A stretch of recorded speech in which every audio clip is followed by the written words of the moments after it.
Welcome into Bengals Breakdown. I am your host, Stone Shields. Thank you so much for joining me here this afternoon. The Bengals are in the late afternoon time slot coming up against the Kansas City Chiefs at Arrowhead Stadium. Once again, I am Stone Shields. Thank you guys so much for joining me. As hopefully this week we get a bit of a better result than what we got last week. Of course, the Bengals were severely disappointed in their performance last week, dropping that home opener to the New England Patriots 16-10. We were here. We had a great time, of course, until the Bengals ended up losing that game. We had a lot of fun, but today we're going to have a lot more fun as well. And obviously a big-time matchup for Cincinnati today. This is something that in years past we have seen happen towards the end of the regular season. And then ultimately the two teams have met twice in the playoffs as well. The AFC Championship game, of course, 2 years in a row, a couple of seasons ago. This year a little bit different. The Bengals and Chiefs will square off in week 2. Obviously this matchup is always massive for Cincinnati, but this week it feels maybe even a little bit bigger just because on top of the matchup, the Bengals, of course, are also trying to avoid an 0-2 start. Give some shout-outs here in the comments section. Tim Tyra is back once again. My guy Tim, appreciate you hanging out as you always do here at Bengals Breakdown. Nate says, hey, what's up, Nate? Brandon Rocks 13, member of our Jungle Club, which we will get to our Super Chat menu here in a moment as well. And by the way, I am doing a little solo producing today, as I will be doing for most Bengals games here at Bengals Breakdown. So if you see me looking down, just trying to do multiple things at once, trying to keep the screen moving, get all our different graphics up, and what have you, as we're trying to talk about the game at the same time as well. So doing a little bit of multitasking. Tim, what's up, my guy? Dr. B is back. He says, what's going on? Need a great game today, no doubt about that. If the Bengals even look remotely near how they looked last week against New England, going to be a long afternoon for Cincinnati. But I'm optimistic they're going to get things turned around. I think you're going to see Joe Burrow look a lot more comfortable out there on the football field. And I think he's going to make some great plays for Cincinnati, and hopefully they are winning plays as well. That's the line that you can see on the screen. Made that about an hour ago, so it may have changed at this point. Bengals are 6.5-point underdogs, I believe. Again, that is still the current line at this point. Yesterday you saw it at about 5, and guess a lot of money is in on the Chiefs as it kind of moved to that 6.5-point range. So seems like a number I think the Bengals can cover, but we'll see what they do out there today. Same Super Chat menu here for us for this game, same as week 1. You send in a Super Chat. You can ask me any question about the Bengals. I will answer it, of course, to the best of my ability, provide my opinions. Could be any football-related question, or it could be a personal question about me as well. Get your Super Chats in, and I will answer those questions. Also, $10 Super Chat will get you into the Jungle Club here at Bengals Breakdown. Well, what is the Jungle Club? You send in a $10 Super Chat, your name will get on this mini helmet. Right now, the Jungle Club currently consists of Lord Buddy Bear, Bricktop, Michael Easterwood, A. Wright, the Kid CJ, Gabriel Burris, and Jeff Huber, along with myself and producer Chris Daughtry, who was hanging out with us for the Bengals preseason games. And once this helmet gets filled up, we will raffle it off to a member of the Jungle Club. So we're kind of starting small here at Bengals Breakdown, but the hope is if we can get those Super Chats flowing and continue to grow our channel, we'll be able to auction off some other cool stuff like I know a lot of the other channels here at Chat Sports do. I know our Cowboys channel today is raffling off a jersey. So hopefully that's something we can shoot for in the future. But right now we will start with this mini helmet, and we should be pretty close to getting it filled up as well. So that is our Super Chat menu for this afternoon. Any Super Chats, of course, are appreciated. And you get a shout-out every time a Super Chat comes in. And we'll try to get them up on the screen. Sometimes we have a bit of trouble with that. But that is the goal, to be able to get those Super Chats up on the screen this afternoon. Again, shout-outs anytime you send one in. And we certainly appreciate everybody and their participation and involvement on the show. Before we continue, I want to give a shout-out to our friends over at Game Time. Today's live stream watch party is presented by Game Time. Game Time has a new feature called Game Time Picks that makes getting tickets to see your favorite teams play live even easier. Game Time Picks filters out the fluff to show you only incredible deals on great seats so you don't have to waste time searching through thousands of tickets. Game Time Picks is the easiest way to find and buy tickets to live events. This Bengals versus Chiefs game is the Game Time game of the week. And you can also get tickets for Monday Night Football at the Jungle coming up here next week with our friends over at Game Time. Two favorite things about Game Time: the views from your seat, get a panoramic view of your seat in the app before you buy, and the all-in pricing. Toggling this feature allows you to see your total up front so you don't get any surprise fees at checkout like a lot of those other ticketing companies can get you with. So take the guesswork out of buying tickets with Game Time. Download the Game Time app, create an account, and use code CHATSPORTS for $20 off your first purchase. Terms apply. But again, create an account and redeem code CHATSPORTS for $20 off. Download Game Time today. What time is it? It's game time. Also, going back to our Super Chats here, we are in a Super Chat battle against our Kansas City Chiefs channel here at Chat Sports. They're also doing a live stream watch party. Tyler Jones doing a great job hosting that. So hopefully we can give them a bit of a run for their money. Obviously, they are a much bigger channel than we are, but we are going to document a little bit of a Super Chat battle here on today's show. So really looking forward to getting that underway. All right, so who you got in this matchup, Bengals or Chiefs? It is the pin poll on today's show, so sound off for us in the comments. We'll give some shout-outs here. Get your C's or B's in. Brandon Rock says, come join me in the Jungle Club. Absolutely, Brandon. Hopefully several people can join you in that club this afternoon.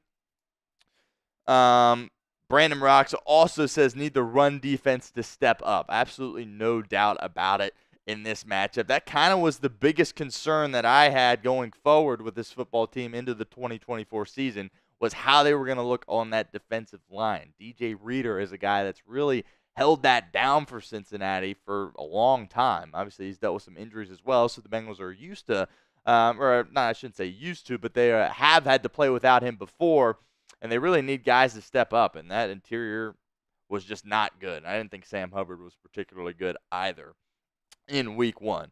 Just really Trey Hendrickson was all they had there, and he really wasn't able to get home. He got close several times, but he was not able to get home. In terms of the pass rush, so I'm certainly concerned about that as well. And Isaiah Pacheco, that guy runs hard, right? And Ramondre Stevenson of the Patriots, he's a good back as well, but I think it kind of takes things to a whole different level this week with Pacheco and obviously all the other tricks that Andy Reid and the Chiefs are going to throw at Cincinnati as well. So a big day for the defense. They got to play a heck of a lot better, and so does the offense as well. So appreciate that comment, Brandon. Completely agree with you. Floyd has his B in the comment section. Floyd, appreciate you. One Nation Underground also as B for the Bengals. The J-Man says it was only week one. I'm with you, J-Man. There's no reason to get too carried away by how the Bengals performed week one. I think part of the reason there's so much frustration from the fan base is because it felt like a layup, right? At home against, on paper, one of the worst teams, who, by the way, is leading Seattle right now, so maybe they aren't one of the worst teams in the National Football League, but it kind of felt like a layup, and it kind of felt like, of course, the Bengals bricked that layup based on their performance. So certainly a lot to improve on. No reason to press the panic button at this point. And even if the Bengals were to lose today, which I don't want to put that out into the environment, into the world, but I don't think it's time to press the panic button either. You're going against the best team in the National Football League, certainly a team you've had success against in the past, but they are the creme de la creme of the National Football League right now. So just want to see the Bengals get out there, be competitive, and if they look like they typically look with Joe Burrow out there at the helm, I think they will be very competitive in this game, and it wouldn't surprise me at all if they came out victorious. End Time says, feeling great about this game. I feel good too. I always come into this matchup feeling good. Bengals are relatively healthy, of course, besides T. Higgins, who is not going to play officially. He was listed as doubtful originally, was doing his usual pregame routine, pregame warm-up out on the football field. Some of the beat writers that have boots on the ground kind of documented that on Twitter, but ultimately the Bengals inactives came out, and Higgins was on that list. But really not a surprise whatsoever there. Didn't expect to see him this week. Really is unfortunate. I mean, he had such a good camp. His involvement. He's a guy that could have, sat out and, been selfish or what have you. And he really showed up ready to go. And unfortunately for him, right before the regular season started, he ends up getting hurt. So very unfortunate, no doubt about that. Hopefully the Bengals can get him back some point soon. All right, so we're also in kind of a like battle with ourselves here, and it looks like we have 12 likes currently on this video. So we got 290 on our video or our watch party last week. So we're trying to blow that number out of the water. If we could do that before kick, that would be great. But if you're in here and you're locked in with us watching, just help us out. Hit that like button. Really helps us out trying to, drive metrics. The more likes and stuff we can get, the more content we can do, and the more times we can go live as well here on our channel. Because right now is one of the smaller channels at Chat Sports. Our only opportunity to go live is during the games, during watch parties. But hopefully at some point we will have a scheduled live that we do every single week throughout the year, and we can do a lot more stuff with that. So help us out. Hit that like button. Trying to beat 290.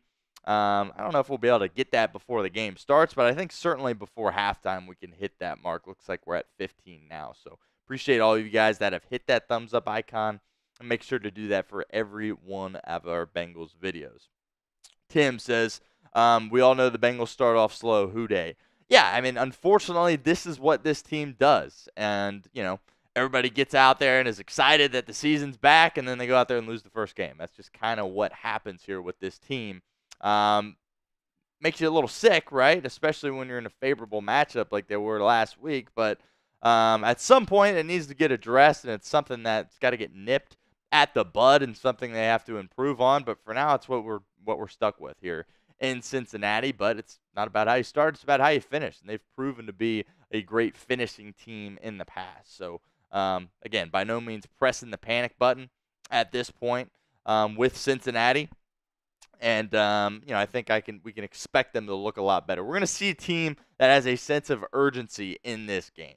I think all week at practice they kind of realize like, oh, it's go time, and we got to go. And we're going into Arrowhead Stadium, a place where we usually like to go in towards the end of the year. So they understand how big of a game this is, no doubt about that. And you're going to see a lot different Cincinnati Bengals football team. I think you're going to see Coach Taylor be a bit of a different coach in terms of his aggressiveness. I kind of thought he just kind of was laid back, casual, vanilla with what he was trying to do offensively. And that's something that needs to get turned around if you're going to go into Kansas City and beat the Chiefs. You can't just be passive. And I think we're going to see a bit of a different game plan and a lot more aggressiveness from Zach Taylor and the Cincinnati Bengals here this afternoon at Arrowhead Stadium. Bengals Solo says, I watch every video you post. I appreciate that, Bengals Solo. That means a lot. You are a real one for that. Love you too, Bengals Solo. You are appreciate you very much. I appreciate it. Yeah, we try to do our best here to get all the Bengals coverage out to you guys, and very kind words from you, so appreciate that. The J-Man says, so what is going on with Chase? Are they not negotiating? I seriously don't know. So if you saw, Adam Schefter last night came out with a report that the Bengals are going to end negotiations with Jamar Chase during the season. And that's not something that to me is surprising whatsoever. I think that's not how the team operates. They don't usually negotiate throughout the season. That's something they leave to the offseason. Now, other teams around the league do that, but the Bengals really have never done that. In fact, the last time they did that was when they gave Andrew Whitworth a one-year extension, and that was a long time ago. Don't remember the exact year off the top of my head, but it was certainly nowhere in the near past. So not surprising that the Bengals would do this. I think at this point, Jamar and his team understand, well, the season's here. Now we got to go play. We tried to get something done. Ultimately, it didn't work out, but now we got to go get after it and prove that we are worthy of the contract that we seek. And at this point, it's about going out there and playing well. I think we see a different Jamar Chase as well in this game. Nate says, looking for no turnovers, Cincy. Yeah, I think in this game in particular, if you're going to give Patrick Mahomes extra opportunities, that's not going to be good for you, and you're going to be put in a tough spot. But kind of to piggyback off what you said, Nate, I'm looking to force some turnovers. This is one thing if if you turn it over, you throw an interception, you lose it to a fumble, a guy makes a good hit, that's fine. But defensively, you got to be able to get one of those back, and obviously we didn't see that last week against New England, and that's certainly something that's going to be a focus for Lou Anarumo and the Bengals defense today. So keep the comments coming, but we will get underway with our pregame show here. Got 10 players to watch, both Bengals and Chiefs on this list. Number one, pretty basic how we are starting it off here. It is quarterback Joe Burrow. And look, he's got to play a heck of a lot better than he did last week. He's getting paid the big bucks. He's got to be a guy that can overcome things for you from an offensive perspective. When things aren't going great and you're struggling in the run game, you're not able to string drives together, as a quarterback, as a star quarterback, as someone that's viewed as one of the best quarterbacks in the National Football League, you got to be able to rise above that and do a good job leading your team to victory. And that's not something that Joe Burrow did last week, and that's what they needed. That is what the Bengals needed of Joe Burrow in last week's game.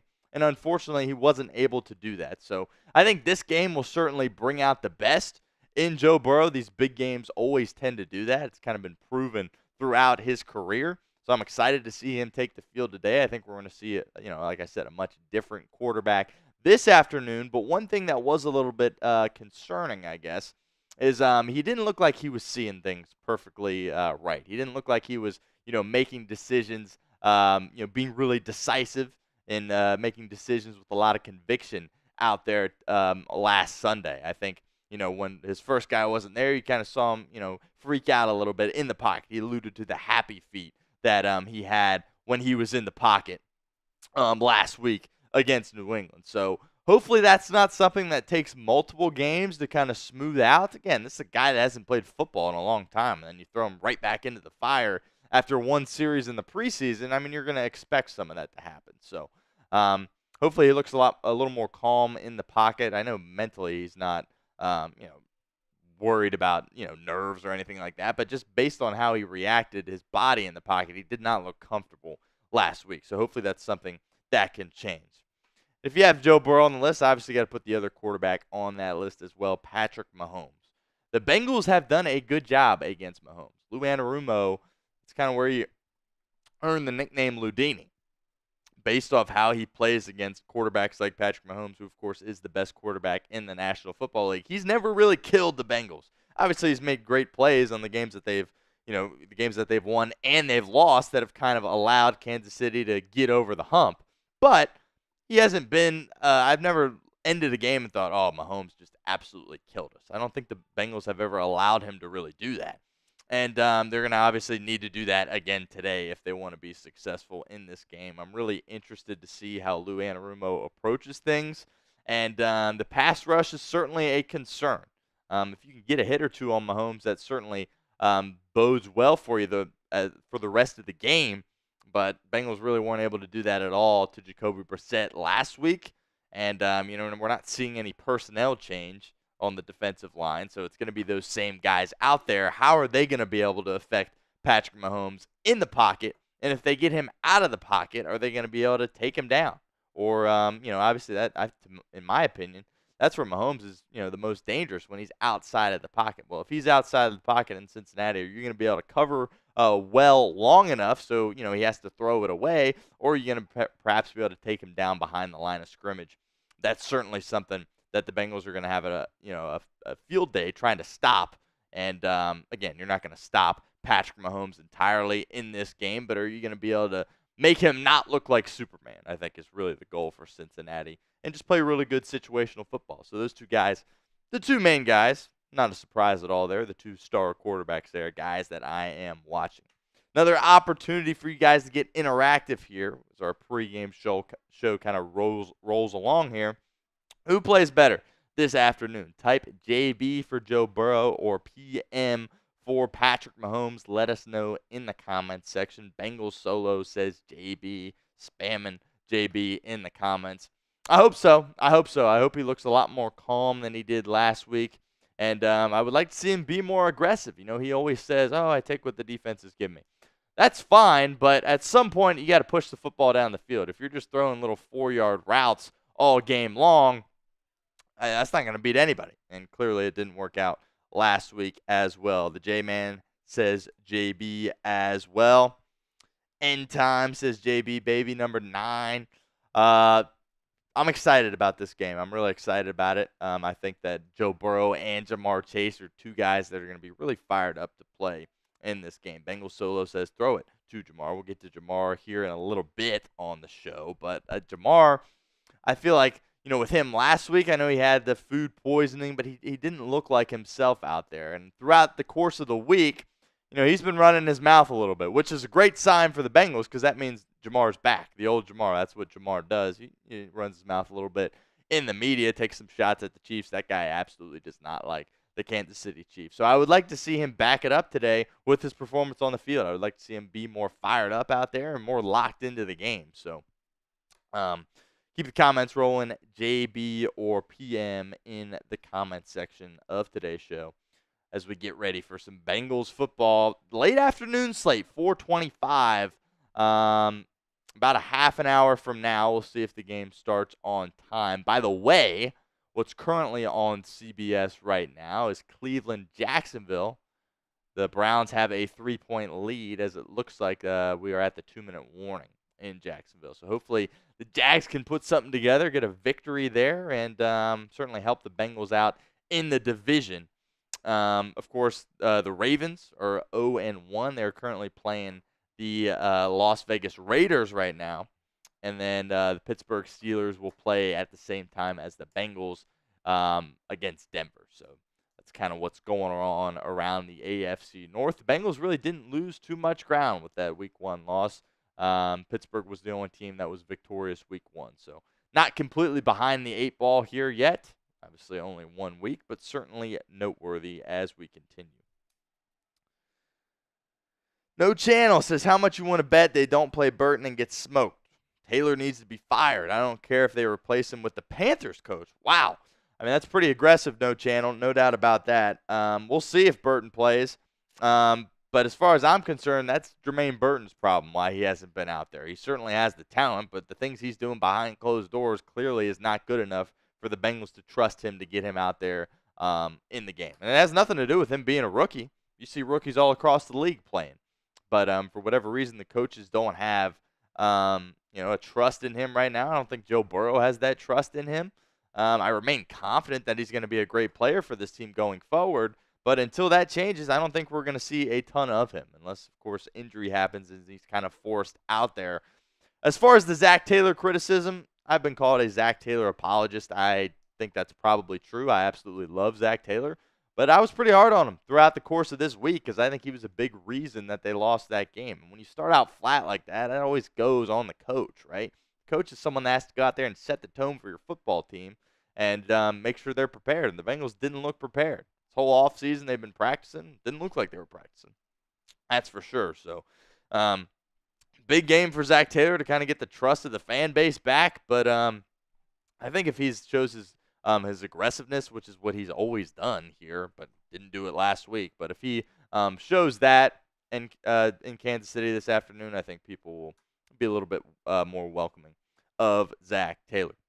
All right, number 3 guy on this list. I already mentioned him briefly, Jamar Chase. Got to be better this week for Cincinnati. I thought, again, he didn't have a bad game when the ball went his way. He caught it, and he did what he could with it. But he's a guy that I want to see get involved earlier on in this football game. He didn't get his first touch until the 11-minute mark of the second quarter. And that, to me, is not how I would approach, trying to play football as Browns just downed Jacksonville at the 1-yard line. Trevor Lawrence going to have to go 99 yards. That is brutal. But, with Chase, I want to get the ball in my best playmaker's hands early to kind of get him into the flow of the game. You've heard Tom Brady talk about that a lot. And if you don't get it to him, a whole quarter and 4 minutes goes by before you give him the football. That's not ideal. I think, they got to look to Jamar early. I don't care if it's a little screen. I don't care if it's a reverse. Get it in his hands on the first drive. That would be my goal if I am Zach Taylor and Cincinnati here this afternoon. But Jamar Chase, he's talked a lot. He said, he believes he is the best wide receiver in the NFL. He said he knows he is the best wide receiver in the NFL. Well, I want to see him go out there and prove it this afternoon. Keep in mind, no L'Jarius Sneed as Trevor Lawrence gets taken down for a safety. And Cleveland's going to extend their lead 18-13. That is brutal. He's talked about how he knows he's the best wide receiver in football. You got to go out there and prove it. And I think that starts this week. No L'Jarius Sneed out there for Kansas City. Of course, he is now a Tennessee Titan. But guys like Trent McDuffie, who I think is a really, really good player, have given Chase some trouble in the past. So we'll see what kind of game Jamar has this afternoon. Again, I'm trying to get it to him early and often, especially with T. Higgins not being out there. He is clearly your best option offensively. And, Kansas City, no doubt, is going to make it hard to get him the ball. But that's one thing that I have an issue with Taylor and Burrow. Look, I understand I don't play football, but when you try to, they just took him away. Well, he's your best player. You got to find a way to get him the ball. You can't just say, they took him away, so we had to look elsewhere. No, he's your best player. You got to find creative ways to get him the football. Or if you're Joe Burrow and he's in a one-on-one situation, throw it up to him. I thought there were some one-on-ones against New England that Joe Burrow didn't take advantage of. Joe Burrow ultimately, throughout the course of the week, admitted that there were some situations like that. In a game like this, you got to take some chances going up against Patrick Mahomes. He's going to take some chances, and he's going to make a lot of plays. So you got to be able to do that as well. Sticking with a receiver here, Rashee Rice for the Kansas City Chiefs. If you guys watched that Thursday night game last week against the Baltimore Ravens, he was really killing them over the middle. I felt like he would just run a slant, be wide open, get a first down. The Bengals linebackers are certainly going to have to be aware of that. Logan Wilson, Jermaine Pratt, guys like that are going to have to step up, and whoever's covered them is you got to make sure they're doing a good job doing that as well, because Kansas City's got a lot of speed everywhere. Could have put Xavier Worthy on this list. I did not, but he's definitely a guy that also has a tremendous amount of speed, and we'll see how he does in this game, and we'll see if Cincinnati has any success in trying to stop him. Another guy I got on this list is Sam Hubbard. Sam Hubbard is a guy that I really think needs to step up this week. Everybody in Cincinnati loves Sam Hubbard, right? Myself included. He's been such a good staple in this organization for it feels like a really, really long time. But I hope he hasn't lost his fastball, because I really don't think he looked good at all week one. You really never called his name. He had a couple of missed tackles as well. And, that's something. If he's going to be out there and not getting pressure on the quarterback, he can't be missing tackles as well. So he's just somebody that's going to have to play a lot better today. He's played really well against the Chiefs in the past. Hopefully he can channel some of that energy and play really well again today. I don't think he's washed. I don't think he's too old, any of that. I still have belief in Sam Hubbard. He's a really, really smart, cerebral football player. I know Lou Anarumo still has belief in him as well, but he's got to give Trey Hendrickson some help on the other side. He has to. And didn't do that a lot last year.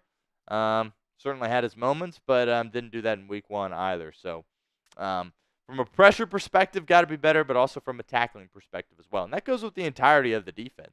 If you remember, the Bengals had missed tackles all over the place. I think there was 13 or 14 missed tackles, which, despite the 2 turnovers that they had, on special teams and the fumble by Tanner Hudson, if you're going to have that many tackles or missed tackles, you're going to be in a bad spot as well. So that's something that the Bengals are going to have to clean up, and it only gets harder today with Kansas City trying to tackle a guy like Isaiah Pacheco. Now, someone that's going to try to be tackling the Bengals is Chris Jones.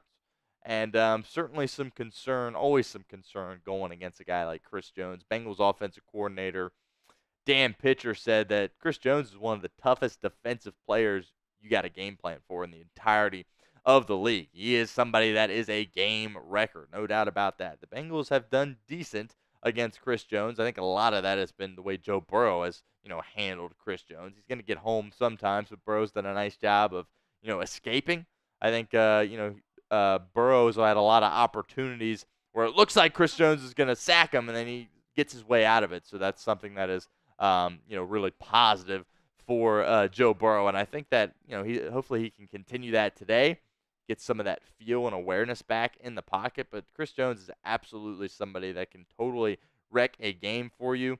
We'll see who's going to be on him from a tackle perspective, whether it's Orlando Brown or if it's Trent Brown. However, the Chiefs intend to rush him in this game, but he's someone that's going to need a lot of help as well. You might have to see them kind of bump two guys onto him on the line and, double team him. So just can't allow him to wreck the game. We're going to call his name throughout, our watch party today. He is going to make plays, but you can't allow him to be a guy that can just completely wreck your football game. There's a handful of guys in the league that can do that. Think about a guy like Micah Parsons, Myles Garrett.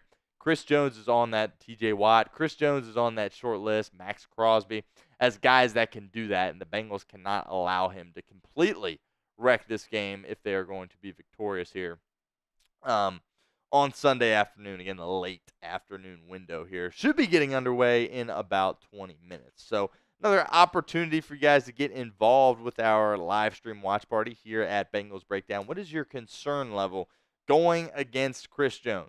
Again, I thought the Bengals have done a nice job dealing with Chris Jones in the past. I don't think the Bengals have ever gotten absolutely killed by Chris Jones like a lot of other teams in the National Football League have. But no doubt he's certainly a guy that you're going to be concerned about, in this football game. And the Bengals offensive line, I thought they were okay. Week 1 against New England, I thought they showed some good things. I didn't think Joe Burrow was getting hit too much or anything like that. I think a lot of situations, Burrow kind of freaked out in the pocket, but it was like, you still got a little more. You still got another split second of time here. That's something that Burrow, I think, would do a better job of recognizing this week, certainly as the season goes on. But, again, scale your concern level for me in the comments section going against Chris Jones. No channel is just concerned about the defense trying to stop the run. No doubt about that at all. Absolutely no doubt about that. We'll see if they mix up any personnel there on the defensive line, if they're going to try to get any different rotations in there. B.J. Hill was kind of banged up in that Week 1 game against New England. You saw him kind of limited with that knee injury throughout practice this week, but eventually he was a full go, and the Bengals expect him to be out there for the entirety of this game. So he's a guy that has to step up. And his new running mate, Sheldon Rankins, he's getting paid big bucks here in Cincinnati, and I don't think he had the game that Lou Anarumo and the Bengals were hoping for out of him. No doubt about that. So hopefully, as it looks like, Sean Watson nearly fumbles, but they'll call it an incomplete pass here. About a minute and a half to go here in Jacksonville. Browns leading the Jaguars 18-13. And the Patriots are in overtime with the Seattle Seahawks. So, yeah, I don't know. It's something about New England last week. It kind of felt like a Belichick game, even though obviously Belichick is no longer there. Gerard Mayo, of course, played and coached with Belichick. So, clearly some of that is still hanging around. The Ravens are tied with the Las Vegas Raiders. I don't think anybody saw that coming. A couple of minutes to go in that one, so we certainly will keep a close eye on that. Massive game as far as the division goes. So we will check on that. Give you some updates on that when I see them. Looks like the Commanders are in a first and goal situation with 40 seconds to go against the Giants. Going to have an opportunity to kick a game-winning field goal. So it looks like we got some good games here coming down to the wire in the 1 o'clock window. But, hey, that's just the NFL. That's what happens. Jaguars will be getting the ball back, down 5. A minute 27 to go, no timeouts. Field goal not going to do them any good. Trevor Lawrence got to get that end zone, or that offense, rather, into the end zone if they're going to win that game. Looks like the Ravens have the ball, but it's 4th and 16, and they're going to be punting it away to Vegas. I am really shocked by that. Vegas seems like one of the worst teams in the league. They put up some points today on that Ravens defense, so certainly something to keep an eye on here. All right, we will continue here with our 10 players to watch. Geno Stone on this list. I was a guy that really hyped up Geno Stone when it got announced that he was going to be coming to Cincinnati as a free agent. I have a lot of high hopes for him. I'm not going to, one game, going to throw it out the window, but he was not as good as I thought. And he had a lot of missed tackles in that game for Cincinnati, kind of put them in a tough spot, certainly with those missed tackles. The interception that could have been, I'm not going to knock him for that. That would have been a really tough play in the end zone, very nearly hauled it in as well. But the missed tackles, something that can happen when you're a safety. You're that last line of defense. You got to be a guy that can step up and make a tackle. That's what made the tandem of Jesse Bates and Von Bell so good, is that Jesse, he was flying around at 100 miles an hour making plays, but he was a sure tackler as well. And if he got his hands on you, he was going to take you down. And, Geno Stone had some missed tackles in that game. So he was not going to be the speedster that Jesse Bates is. I don't think anyone really expected that, but I was kind of hoping he would be more of a sure tackler than he showed week one. Ultimately, that didn't happen. And, the Bengals are going to need him helping over the top. Got speedsters all over the field for Kansas City with Worthy and Rashee Rice. So, if a corner gets beat, he's that next line of defense. You can't have, him getting beat as well. If the Bengals are just going to give up situations where, they get beat from a secondary perspective, Patrick Mahomes is 100% going to take advantage of that, and he's going to launch that thing.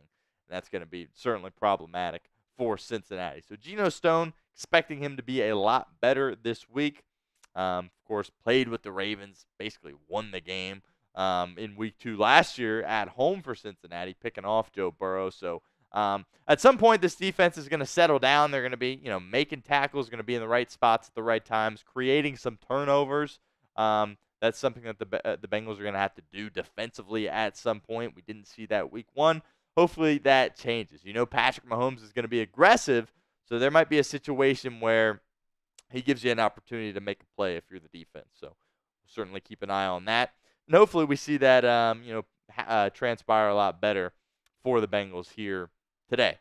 Trevor Lawrence dives for a first down as the Jaguars are approaching midfield. Less than a minute to go. Remember, no timeouts for Jacksonville, and it looks like it is raining. That Cleveland defense looks pretty tired at this point.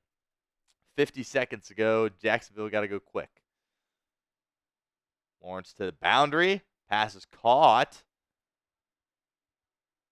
Or it may have been bobbled. Jags got a lot of work to do here if they are going to beat Cleveland. 10,000 Noodles says, I miss Geno Atkins. Yes. Geno Atkins was certainly an elite player. No doubt about that. Brandon Rock says, I was impressed with Dax Hill in the first game at cornerback. Absolutely. Me too. Really his transition has been absolutely amazing. To switch and play a new position in the NFL is no small feat. I mean, he did it over the course of one offseason.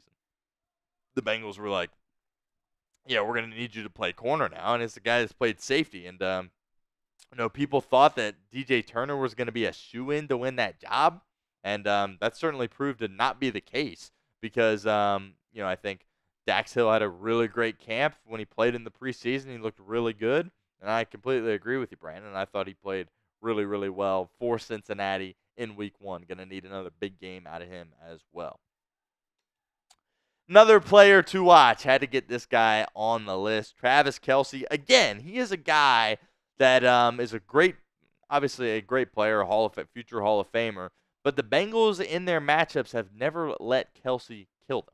And lots of other teams across the league, obviously, have let Travis Kelce kill them at some point. I think the Bengals have done a nice job not doing that, and that's going to have to continue today.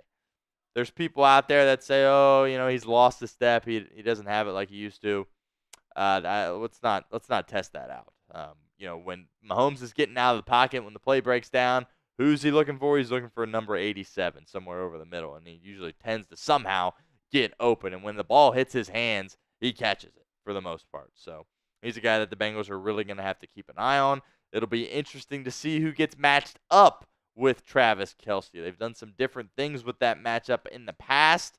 When I think of a guy in the slot like Mike Hilton, I worry about that matchup. But then if you put a linebacker on him, that linebacker's probably going to be in a tough spot. So Travis Kelce, I still think he is an outstanding player in this league, and the Bengals are really going to have to yeah, do a good job against them. 10,000 Noodles says, never heard of him. He that one chick's boyfriend. Yes, yes, that is who that is, but that's very funny. 10,000 Noodles, very funny. Berto Texan says, go Bengals. Appreciate you, Berto, for hanging out here with us for today's show. All right, we'll take a little break here with our pregame and let you guys know what this like battle is looking like. So, week 1, we had 290 likes throughout the entirety of our watch party. And so far today, it looks like we have 28. But we got a heck of a lot more people than 28 in there with us right now. So help us out. Hit that like button for us if you haven't already. Again, we are in a like battle with ourselves. The boss has said, got to beat our number from last week. So I think we can do this before halftime, to be quite honest with you. It's a big game. It's the Chiefs, of course. So I think Cincinnati Bengals fans will be fired up about this one, no doubt about that. And hopefully they come stop by here at Bengals Breakdown. So 30, we're up to 30, 31 now. So it's something we're going to keep an eye on throughout the entirety of our watch party here. Again, trying to get 290 likes at least by halftime. I think we can do a good job of blowing that out of the water here. Looks like there's 8 seconds left in Jaguars-Browns. So maybe 2 plays here for Trevor Lawrence and the offense. This is a big game, so we'll pause what we're doing and kind of talk about what's going on here. Anytime the Browns are playing, it's certainly an impactful game for Cincinnati. The rain is really coming down. Jacksonville has it on the Cleveland 33-yard line, 2nd and 10, 8 seconds to go. Lawrence takes the snap, running out of time, trying to buy time. This will probably be the last play of the game, launching for the end zone. And, it's somebody in the hand. It looked like he potentially could have caught that, but Cleveland is going to walk away with a win here, 18-13. I would have liked to see him try to get 2 plays off there, go maybe something towards the boundary, pick up a couple of yards before chucking it, but they used the full 8 seconds there on their last play, and Cleveland is going to win that game. Brandon Rock says Raiders going for a field goal to take the lead. That is certainly significant. That feels like a steal. Looks like CBS is cutting over to that. Carlson will attempt a 38-yarder with 31 seconds to go. So not quite a game winner, but Baltimore is without any timeouts. So this could be massive for Las Vegas. 38-yard attempt. Carlson. Good snap, good hold, right down the middle. Vegas up 26-23 with 27 seconds to go. That's big time. Did not expect the Bengals to pick up a game on Baltimore in week 2 when they are going against the Raiders. Still time left, 27 seconds, but again, Baltimore without any timeouts. So that is significant. That could be a sign of good things to come for us today. Baltimore dropping their game. And hopefully the Bengals can take advantage of that. It could be an 0-2 start for Baltimore. I don't think anyone saw that coming. I didn't see that coming. Certainly did not see that coming. All right, continuing here with our 10 players to watch. Mike Gesicki, guy that I have on this list, have a Kansas City tight end, of course, in Travis Kelce.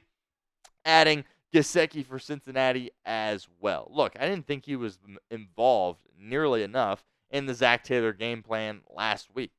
Had 3 receptions, 18 yards, but only 4 targets. And, of course, the one reception or the one incompletion that was a target towards him was what we all believed to be a touchdown in the back corner of the end zone, but he hits the ground, ball pops out, unfortunately. So I thought he looked good out there running around on the football field. I think from a tight end perspective, he's the guy that you want to get the ball to in the passing game. Drew Sample starts for him, but that's, 11 personnel stuff when it's really just kind of a blocking situation. But when you're looking at pass-catching tight ends, there's no doubt in my mind he is the best one on your roster. You're paying him decent contract for him coming in free agency from New England. And I would like to see the Bengals try to get the ball to him early on. He's a big body in the slot, and he's a big target. And he's a guy that can get Joe Burrow easy completions early on in the game to kind of help him get in the flow of the game. So I like what Gesicki did. Obviously, you wish he would have held on to that one in the end zone. But I thought Gesicki did a lot of good things for Cincinnati in that game when he had the opportunity. But they just didn't look to him as much as maybe I would have thought / hoped for. And I think he's a guy that the Bengals are going to need to have a good game if they're going to be a winner this afternoon in Kansas City. 14 seconds left. Ravens have it at their own 40-yard line. Again, no timeouts. So have an opportunity to run probably 2 more plays and then send out Justin Tucker for a bomb. So we'll see about that. Obviously, Justin Tucker, safe to call him the greatest kicker in the history of the National Football League. And he has a massive leg as well. His career long is 66 yards. So that's only about 11 more yards for the Ravens to get. Lamar takes the snap. Raiders bring 4, closing in on him. Lamar running out of time, buying time, and flips it out of bounds with 7 seconds to go. So Ravens are going to be able to have one more opportunity to get Tucker in field goal range. And if they're not able to do that, they will have to throw a little Hail Mary action here. This is always an exciting part of the game, especially when you have a really good kicker with a massive leg. So you're thinking, well, what if they get 5 yards? Do you send him out there for a 71-yarder? I would. I think you got a better chance of making a 70-yard kick with Tucker than converting a Hail Mary, personally. But we'll see. Yeah, Marvin Lewis is an assistant coach for Antonio Pierce. Kind of funny. I always liked Marvin, honestly. Like his, how he interacted with his players and the media. I always enjoyed having Marvin, but obviously he didn't win enough games, and it was time for him to go. A lot of times his team just didn't look disciplined out there on the football field, not disciplined whatsoever.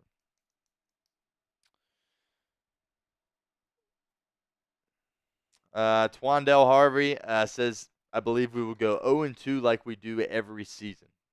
It's not the energy we're looking for, Twandell, but yeah, I think obviously this game is a much more difficult game to win than last week's game. And you lost last week's game, so just that alone makes it a difficult situation to be in if you're Cincinnati. And of course, on top of that, you're playing in a hostile environment against the reigning, defending 2-time Super Bowl champion Kansas City Chiefs. So if you're pessimistic going into this game, I understand, based on the performance that Cincinnati put out there last week, and then based on who they're going up against here this afternoon. So I think I completely understand that feeling, but it's all about trusting Joe Burrow that he's able to get back to form.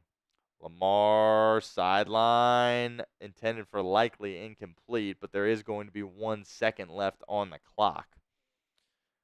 That could have gotten interesting because if he would have hauled that in, I still think there would have been 1 second left on the clock, and they would have had a relatively easy field goal for Justin Tucker. But one more play here in Baltimore. Ravens are going to need to convert a Hail Mary, or maybe they'll get the lateral stuff going as well. 1 second to go. Baltimore has it on their own 41-yard line. I think Lamar can throw it that far. And I would expect Las Vegas to call their final timeout here, and they do. So we'll come back to that in a moment. 10,000 noodles. To be the best, you got to beat the best. No doubt about that. And I think that's something that gets Cincinnati really excited. They always wake up for this matchup. And if you remember last year, the Bengals in their game against Kansas City, of course, didn't have Joe Burrow, but they still showed up, and I thought the team played really well in spots. Ultimately, as the game went on, Kansas City proved to be too tough for them. But even last year, I thought they showed up to Arrowhead Stadium and did a nice job of competing in the game, and certainly going to have to rekindle that that aggressiveness and that play style today, because that's something that we didn't see from Cincinnati last week against New England. Just looked flat, didn't look like they were flying around. Thought the NFL got rid of their 4th preseason game. Looked like the Bengals thought they were still in the preseason. So that's certainly going to need to turn around here today. Final play, Ravens-Raiders. Lamar running out of time, and he's going to take off. And Lamar Jackson is in the open field. He's got it at the Baltimore 30, flips it back to his running back, who's running out of time, who throws it forward, which you're not allowed to do that. And that's going to end the football game. Las Vegas, the Raiders are going to go into Baltimore and get a victory. How about that? The Ravens start 0-2, and the Bengals with a win today can leapfrog the Ravens in the standings, tie up the Cleveland Browns, who are now 1-1, and we will see what Pittsburgh does later this afternoon against against Denver. But the Ravens start 0-2. How about that? The kid CJ is back, who, of course, is a member of our Jungle Club here at Bengals Breakdown. Appreciate CJ. He's excited. I'm excited. We're all excited for this game to get underway. We'll see if they're of course, the game is supposed to be starting in a minute, but I doubt that will happen. We'll see when exactly it gets underway. We'll finish off our pregame show with this. The kickers. Wasn't going to just put one of the two on this list. I think anytime you've got a matchup between elite football teams, and yes, I still believe the Bengals are an elite football team, and elite quarterbacks, it's probably going to be a close game for the entirety of the game, and it's going to come down to the kickers. And it just so happens that both the kickers in this game are pretty elite as well in Harrison Butker and Evan McPherson. So it'll be interesting to see if either one of those guys misfires in this game, because that could be the difference in the game for Cincinnati or for Kansas City. And I thought Evan McPherson, the kick he had last week, was incredible. It was just vintage Evan McPherson. It was a 50-plus yarder that he absolutely had to have to keep the Bengals in the game. And he went out there and he drilled it right down the middle. So that was vintage McPherson there. He's going to have to make some big kicks today as well, no doubt about that. He's done a great job kicking against the Chiefs. Obviously, the AFC Championship game that the Bengals won, he was a big factor in that game with some big kicks down the stretch, as well as, of course, the game winner that was a chip shot, but still no doubt the biggest kick of his life as well. So kicker's going to have a big impact in this game. You can say that every game, but I just feel like when you have elite quarterbacks and elite teams, a lot of times special teams can determine the outcome of the football game. Wouldn't surprise me at all if that were the case this afternoon.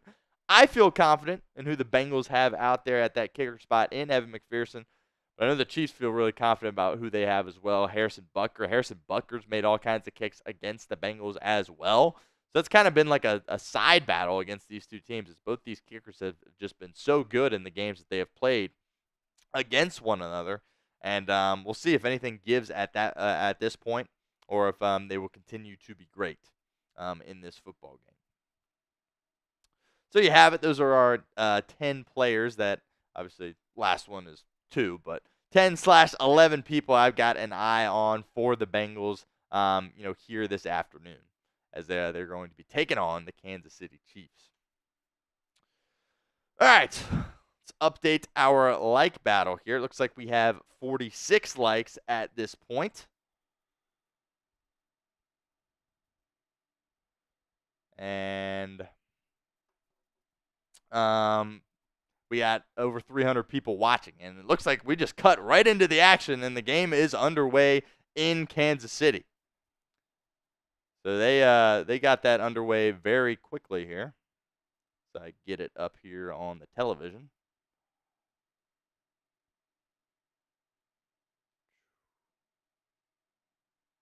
And here we go. We are ready to rock in Kansas City. Joe Burrow and the offense are out there for the Bengals. 1st and 10. Here we go. First play of the game from their own 30.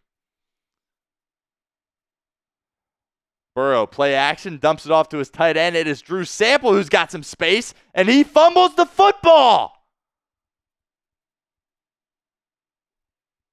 Luckily, it was recovered out of bounds. Unbelievable. Your first play of the game, and it's another tight end fumble. This time, Drew Sample immediately goes out there and fumbles the football. Yes, that ball is out of bounds, but what a baffling start. Absolutely baffling start that would be how this game kicks off. Get this scoreboard up here on the board for you guys. 2nd and 2 coming up for the Bengals. They avoid disaster. Sample doesn't get penalized for losing the football. Burrow getting out of the pocket, dumps it off to Sample again, who catches it, and this time holds on to the football. Great job, Zach Taylor's getting Burrow out of the pocket early, trying to give him some easy completions, and that's what you see here for the Bengals. 1st down, Cincinnati. Spam those ones for us here in the comments section.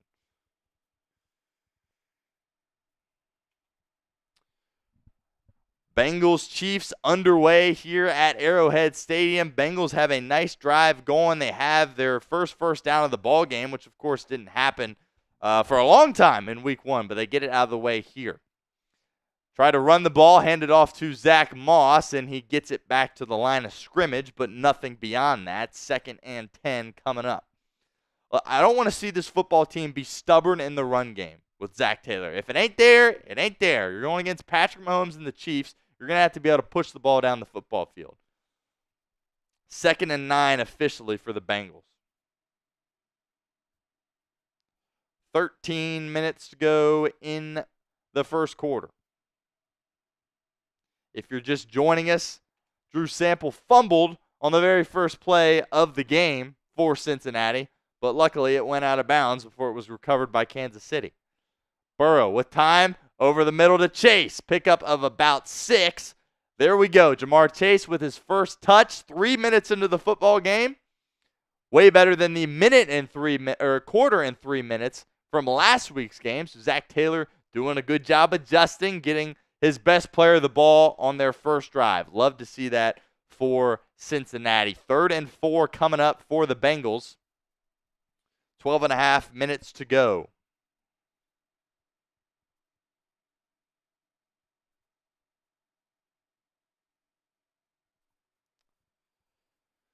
Third and 4, play clock at 5 seconds. Burrow in shotgun. Takes the snap. Drops back, fires over the middle. Pass is deflected and nearly intercepted, but it will be incomplete. Decision time here for Zach Taylor.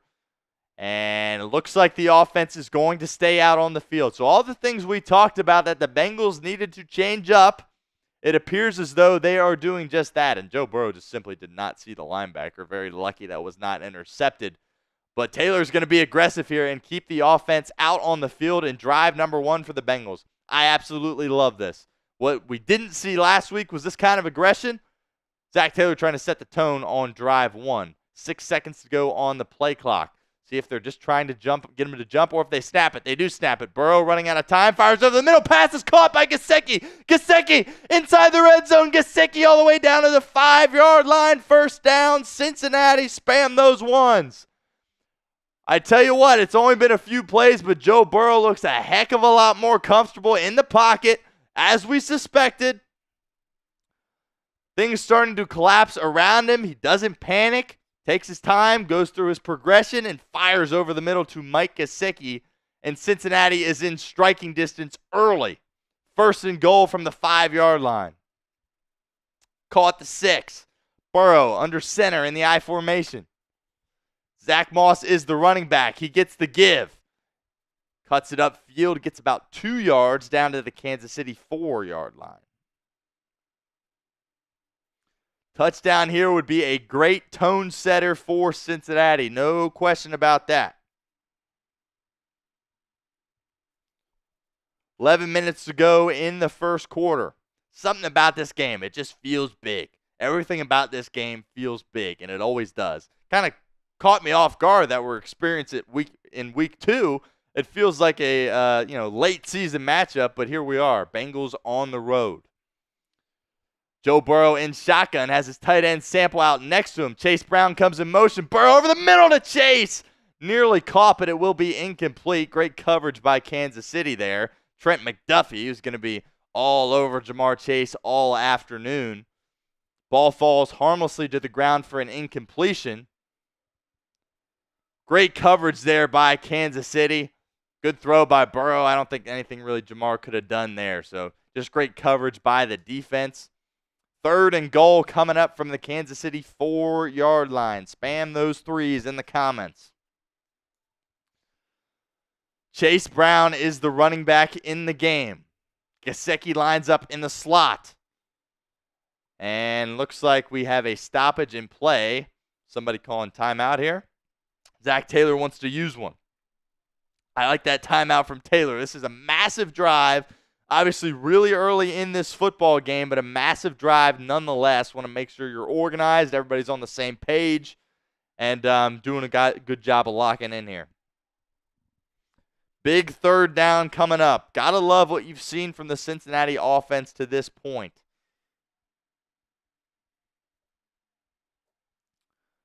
Gotta give props to Zach Taylor there. No doubt about that. Zach Taylor would have gotten killed if the Bengals didn't execute that 4th and 4 to Gesicki that went for the big game. You got to give props to Taylor for dialing that up, for being aggressive, saying, you know what, it's the first drive. We might give Mahomes the ball at essentially midfield, but we're going because we got Joe Burrow.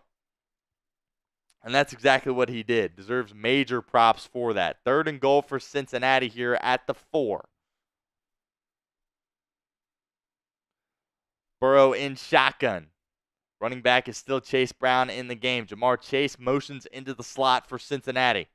Burrow takes the snap, looking right, running out of time, and he throws it while he's getting tackled. He's able to get it out. Pass intended for Trenton Irwin, incomplete. And I would go just kick a field goal here, take the points. That looks like what Zach Taylor is doing. Pass rush got home there for Kansas City. Burrow was getting wrapped up and tried to throw it as he was getting tackled, which certainly is aggressive, but he knew what he was doing. Intended for Trenton Irwin, but just a little wide of him, but incomplete. Evan McPherson with a chip shot to get the Bengals on the board in drive number 1. 22-yard attempt for McPherson. Ryan Rico will hold it. Snaps good, holds good, kicks good. 3-0 Cincinnati. Spam those 2s in the comments for Evan McPherson. Great opening drive for the Bengals. Really kind of quells some of the concern that you had coming off last week. An offense that was very vanilla, didn't do anything, didn't make any explosive plays. Well, you see an explosive play immediately on 4th and 4 with Mike Gesicki. And really is a great tone setter for Cincinnati to start this game. Obviously, you would have loved to see him punch it into the end zone, kind of messed around a little bit down there close to the goal line. But ultimately, you get points. Ultimately, you get points on the board on your first drive, and that's exactly what the doctor ordered for Cincinnati there. Really, look, they can't just run it, they can't just throw it on every play. I understand they're going to have to hand the ball off, but on that drive, not much success there in the run game with Zach Moss there. If you don't run it on that first play in that 1st and goal situation, then you give Joe Burrow another opportunity to throw the football. So that's really the only thing. Obviously, that's a very nitpicky thing. I think every coach in the league would have ran it on one of those plays there. And ultimately, they ended up getting 2 yards on that run. So technically, by the goal line, it was a productive play for Cincinnati. But got to be pleased with that drive. Absolutely have to be pleased with that drive. Again, Zach Taylor deserves a ton of credit for going for it on that 4th and 4. Would he have done that last week? I don't think so. I think that's a decision that comes from losing in embarrassing fashion at home in week 1. And it's a sign to your team, letting them know that, hey, we're coming into Kansas City. We belong here. It's Burrowhead. Maybe not, but just really setting the tone for the Bengals here in this game, and I thought Zach Taylor did a great job of that. Burrow looked really comfortable there on that first drive. He looked like Joe Burrow on that drive. He did not look like he did last week. So really impressive to see kind of that change happen so fast. There was worry that, he might take a couple of games to return back to form. Obviously, that was only one drive, but that looked like Joe Burrow on that drive. No doubt about that. 10,000 Noodles says, let's not get overexcited. Well, I'm excited, 10,000 Noodles. I'm pretty excited. I think you got to be excited seeing that from your offense the first drive, especially after the performance they put out on the field last week. But, look, now you got to go out there and face Patrick Mahomes, set the tone defensively.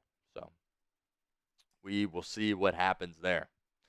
That was kind of a quick turnover there. They got that game on immediately. I thought there would be a slight delay, with how the other games were ending on CBS, but they got that puppy underway right in time. Kind of caught me off guard a little bit there, but we were able to switch over just in time. And Bengals start out with a solid drive, go down and get 3 points. They are back on the football field, and it will be a touchback as McCole Hardman takes a knee for Kansas City in his own end zone. And Patrick Mahomes and the Chiefs are coming out onto the football field.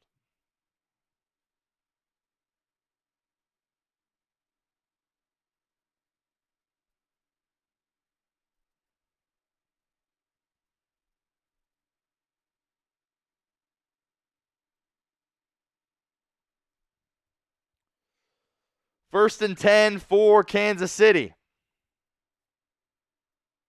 The give is to Pacheco, who gets one. Nice tackle there by Jermaine Pratt.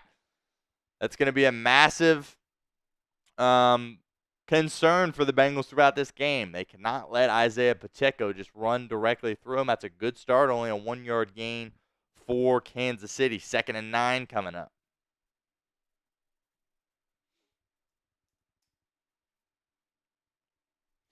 $10 to go here in the first quarter. Mahomes in shotgun. Pacheco out to his right. Gives it to Pacheco once again. And Pacheco's got a lot of space. That'll be an 11, 12-yard pickup for a Kansas City first down. Geno Stone in on the tackle for Cincinnati. Just a gaping hole there by that the Chiefs' offensive line was able to create. Don't really see any missed tackles here. Just a really nice job of blocking by the Kansas City offensive line and a great hard run by their 7th-round pick a couple of years ago, Isaiah Pacheco, out of Rutgers. Mahomes back in shotgun. Pacheco still in the game, out to his right. Pacheco motions, and here comes Mike Hilton off the edge. Doesn't get home in time. Mahomes dumps it off to Pacheco, who gets 3, maybe 4 yards there. Saw Mike Hilton try to come off the edge like he does so well, and just Mahomes ultimately got it out of his hands a little bit too quickly for Hilton there. Dumps it off to his running back for a 5-yard pickup, 2nd and 5 coming up. By the way, guys, if you're just filing in, I am doing a little solo producing here today, so if you see me look down, just bear with me. I'm just trying to do multiple things here at once. Mahomes dumps it off to Rashee Rice, who has another Kansas City first down. A little wide receiver screen, went for about 7. And Kansas City is into Cincinnati territory.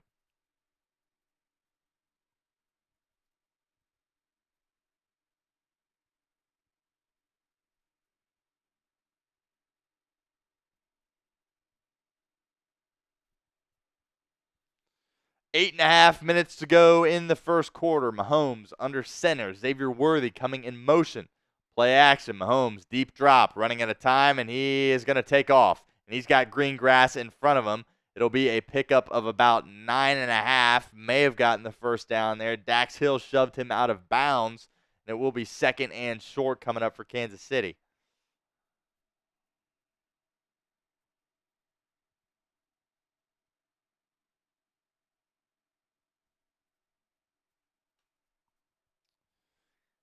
Guys, make sure you like our video today. We have 64 likes currently. Had 290 last week, trying to beat that mark by halftime. And there's a heck of a lot more than 290 people in here watching, so help us out. Hit that like button. Handoff by the Chiefs, and that is just a big, strong run up the middle there for a pickup of about 8 or 9 yards. And Kansas City is just cutting up this Bengals defense here on this first drive. Having success in the run game was the biggest fear that we had coming into this matchup. In the run game, how the Bengals were going to fare trying to stop Kansas City on the ground.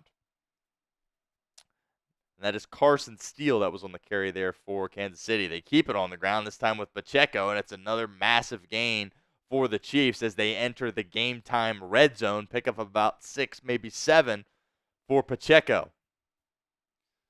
Gonna have to score some points in this one. No doubt about that. Going to have to score some points and going to have to force a turnover or 2 because Kansas City is going to be able to move the football. Not that that should surprise anybody. 2nd and 4, 6.5 minutes to go in the first quarter. On the ground to Pacheco again. Out to the 11-yard line. First down, Kansas City. Yep, I think it's safe to say the Chiefs watched that Bengals game last week.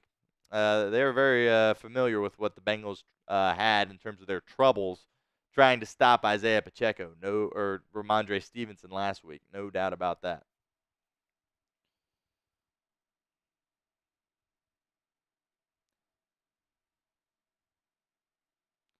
Again, Chiefs into the game time red zone.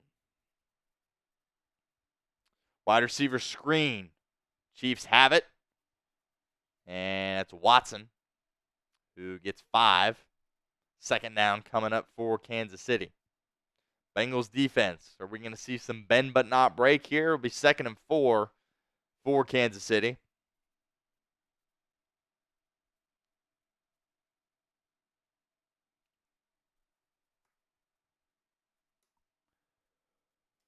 Excuse me, that was Noah Gray, I believe, on that catch there by the Chiefs. Kelsey comes in motion.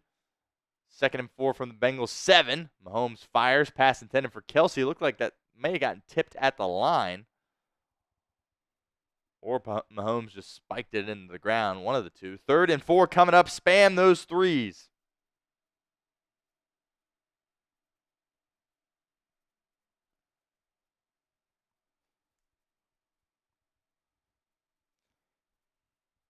Third and 4, 5.5 minutes to go. Kansas City, 3rd and 4 from the Cincinnati 7. Mahomes takes the snap. They keep it on the ground with Pacheco, and it is another Kansas City first down. Geno Stone thinks he is short, but he was right at the marker there, no doubt about that. Bengals have not been able to stop the run whatsoever on this drive. That was the biggest fear, no doubt about that.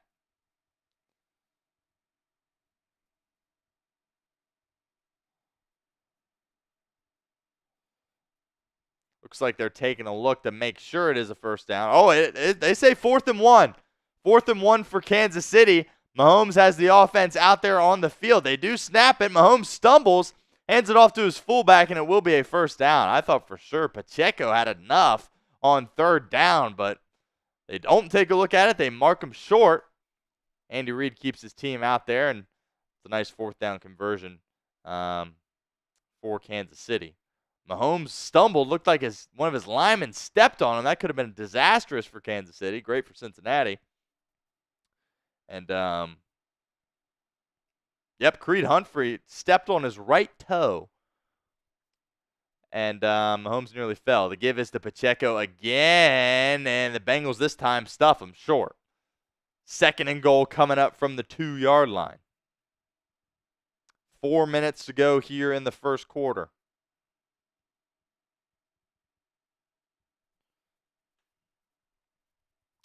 Would be massive for the Bengals to get a stop here. That was Sheldon Rankins in on the tackle for Cincinnati. Mahomes in shotgun, 2nd and goal. Gives it to Pacheco again, and Sam Hubbard makes a great stop at the line of scrimmage. Incredible job by Sam Hubbard. Said he needed to have a big game today, and that is a massive play for Cincinnati, their biggest play defensively to this point. 3rd and goal, spam those threes in the comments section.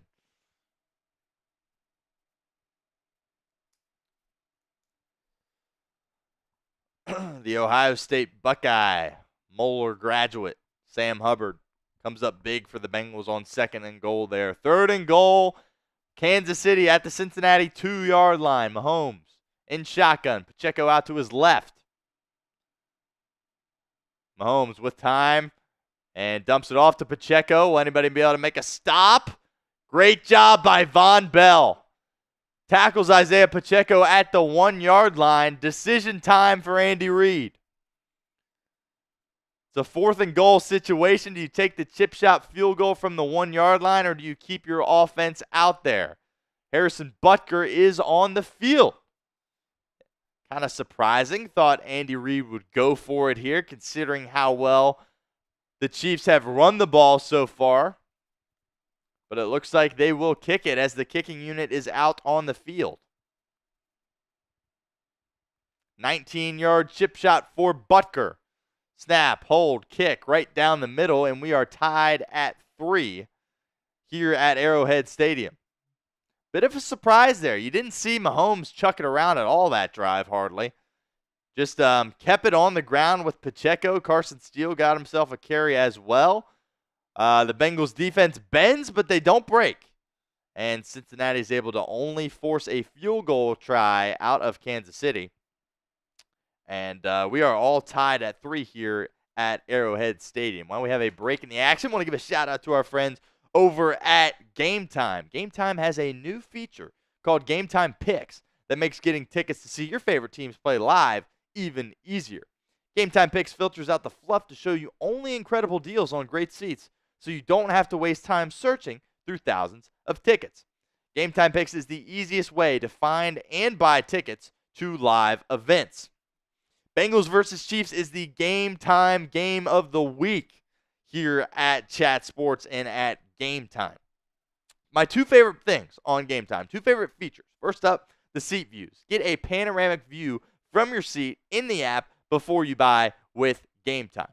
And secondly, the all-in pricing. Toggling this feature up front shows you your total immediately so you don't get any of those surprise fees at checkout like so many of those other ticketing companies can get you with. So download the Game Time app, create an account, and use code CHATSPORTS for $20 off your first purchase. Terms apply. Again, create an account and redeem code CHATSPORTS for $20 off. Download Game Time today. What time is it? It's game time. All right, good stuff by the Bengals defensively. It definitely looked scary there for a while, but ultimately they hold the Chiefs to a field goal. Again, bookmark that, filed away. Andy Reid decides to kick the 19-yard field goal from the 1-yard line instead of going for it on 4th down, which he had already done previously that drive. So kind of a conservative call there by Andy Reid, but nonetheless, the Bengals will take it. 3-3 ball game. So we get the score updated here. Joe Burrow and the offense set to take the field here after this kickoff that will get underway. So I feel good about how the Bengals have started to this game. There was concerns there with the defense. You kind of figured the Chiefs would have their way offensively. Really wore the Bengals down on that drive, all in the run game. Really didn't see much from Mahomes at all in terms of the passing game on that drive for Kansas City. But ultimately, the Bengals are able to get a stop and force a field goal try for the Chiefs. Again, 3-3 here. So both teams have only had the ball once here so far in the first quarter. Both have had long drives that ended up resulting in a field goal. Bengals have an opportunity to return the kick here. It is Travion Williams, and he gets tackled by the first guy that hits him. Only gets it out to the 24-yard line. So the Bengals are backed up a little more than they would have been if they would have taken the touchback there. Would like to see more aggression from Zach Taylor and Joe Burrow in this Bengals offense. Pedal's got to be to the metal all game long here if you're the Bengals.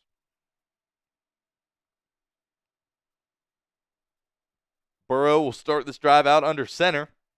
Eric All motions in to be the fullback here, and Trent Brown may have jumped. And he did. False start on the Bengals. Just an unforced error there. Yep, Trent Brown, the right tackle. Again, Amarius Mims is inactive for this football game this afternoon.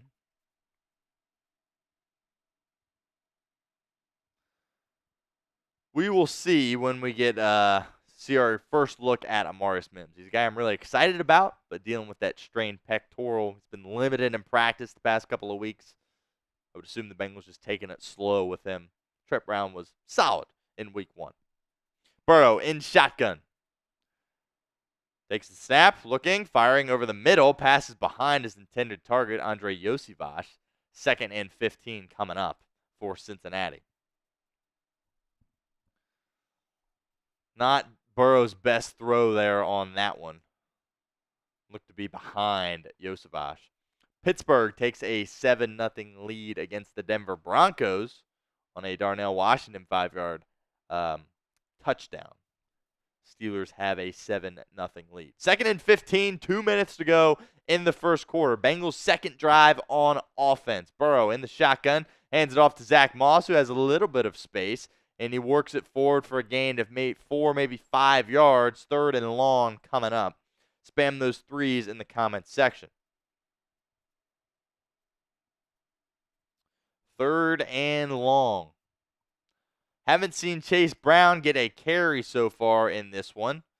He has been on the field for the Bengals, but has not been given the ball yet as a runner. Again, don't want to knock Zach Moss this early, as it's been a game and 2 drives, but would like to see Chase Brown get more opportunity in the run game for the Bengals. Burrow in shotgun, has Sample and Moss in the backfield with him. Takes a snap. Kansas City brings some pressure. Burrow running out of time, tries to take off, and gets wrapped up. Pickup of about 2. Cincinnati will be forced to punt there. Again, look on that play there, it looked like Joe Burrow bailed a little bit earlier than he had to. We'll see what the coverage looks like here. Chiefs bring some pressure there on 4th down, and he's already bailing. He's still got some time. Jamar getting double-teamed, of course. Good coverage, though, there by Kansas City. Looks like he had a receiver down the sideline, but ultimately bails out and tries to take off. So not a good second drive there for the Bengals defensively as they go 3 and out. Ryan Rico into punt for the Bengals, fielded by Hardman at the 30-yard line, and he's got nowhere to go. Chase Brown in on the tackle for Cincinnati, along with Muma Jong-Maida. So Patrick Mahomes and the Chiefs' offense will come back onto the field here. Hopefully the Bengals can slow them down a little bit. Tough. I mean, Trent Brown with the false start, that kind of sets you back, no doubt about that, on that drive. That false start, kind of putting yourself in a behind the chains immediately with a 1st and 15 situation. And, obviously not ideal to have to deal with that immediately to start your drive. And Bengals ultimately end up going 3 and out and having to punt the football. So put some pressure on the defense as they're looking to make something happen here and not get ran through like they did on drive number 1. While we have time here during our commercial break, I want to remind you guys of our Super Chat menu. Still looking for our first Super Chat of the afternoon here at Bengals Breakdown. Ask me any question. You can send in a $1 Super Chat. I'll answer a question. Bengals question, football question, personal question. I'm here to answer them. Any Super Chat, you get those in and I'll answer a question. We will try to get it up on the screen for you guys as well, since we haven't had any supers to this point, haven't tested out if they are pulling. But the hope is we can get you up on the screen as well, give you a little shout out and answer your question. $10 Super Chat gets you into the Jungle Club. Well, what is the Jungle Club? Glad you asked. So this Bengals mini helmet here, they've got names on it. And the names that are currently on this mini helmet are Lord Buddy Bear, Bricktop, Michael Easterwood, A. Wright, the kid CJ, Gabriel Burris, and Jeff Huber. All are members of the Jungle Club along with myself. Once this helmet gets filled up with names, we will auction it off to a member, or raffle it off, to a member of the Jungle Club. So still need some more names to fill up that helmet, but that's what we've got as far as a Super Chat menu goes at this point. And also, while we have a moment, I want to remind you guys to like our video if you have not done so already. 290 likes was our total from last week, week 1 against the Patriots. Currently have 94. We've got a heck of a lot more than 94 people watching. So help me out, help us out here at Bengals Breakdown. Like that video. It allows us to do more videos, more Bengals content. And hopefully we can have more live shows going forward as well. So help us out. Hit that like button up to 95 now, so appreciate that. Trying to get to 290 before halftime was the goal coming in. Beat our record last week before halftime. That is the goal. All right, Chiefs offense back out on the field. 28 seconds to go. Drive number 2 for Kansas City offensively. Mahomes has time. Fires over the middle. Intercepted. Pass is picked off. Akeem Davis-Gaither's running it back the other way. There's the turnover that the Bengals so desperately needed last week. They didn't get it last week, but they get it here in quarter number 1 against Kansas City. Akeem Davis-Gaither. Mahomes looked like he just absolutely didn't see him. He just fired it right to him. Mahomes in shotgun, a little play action, has time, fires right over the middle, and he just simply did not see the Bengals linebacker who was named a captain this year. Massive play by Akeem Davis-Gaither. Number 59 for Cincinnati. And we got a super chat coming in from Aaron Collins. Live collab with Matthew Peterson for Browns Bengals. That's a good question. Let's see if I can get that on the screen real quick before I answer that. Aaron, appreciate you. Burrow and the offense back out on the field for Cincinnati. 19 seconds to go in the quarter. Burrow, with time, dumps it off over the middle. Eric All, the rookie's got it, and it will be very close to a first down for Cincinnati, probably a 9-yard pickup.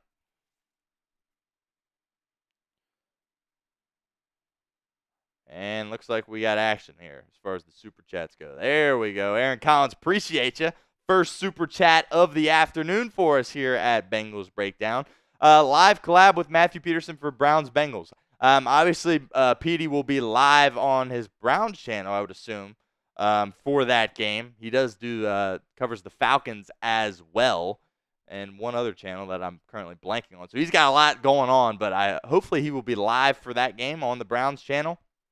And yeah, I'm sure we'll get something going. We'll have like a super chat battle or a like battle or something like that, and that'll be fun. But PD does a great job here at Chat Sports.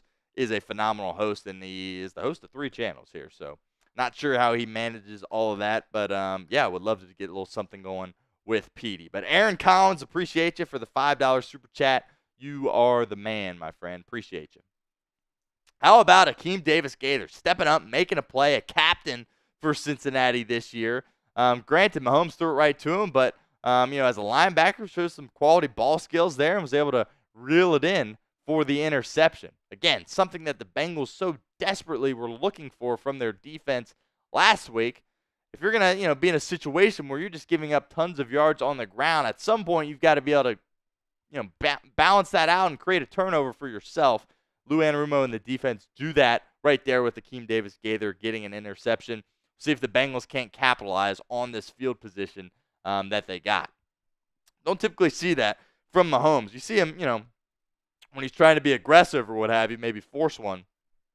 But he just simply lost sight of the linebacker and essentially nearly almost threw it right to him. So something you don't see a ton from Mahomes. He also had a bad pick last week for Kansas City against Baltimore. So, maybe he's spending too much time hanging out with Taylor Swift or what have you. But some mistakes that you aren't used to seeing from Patrick Mahomes early on here, and we'll see if the Bengals are able to capitalize on that.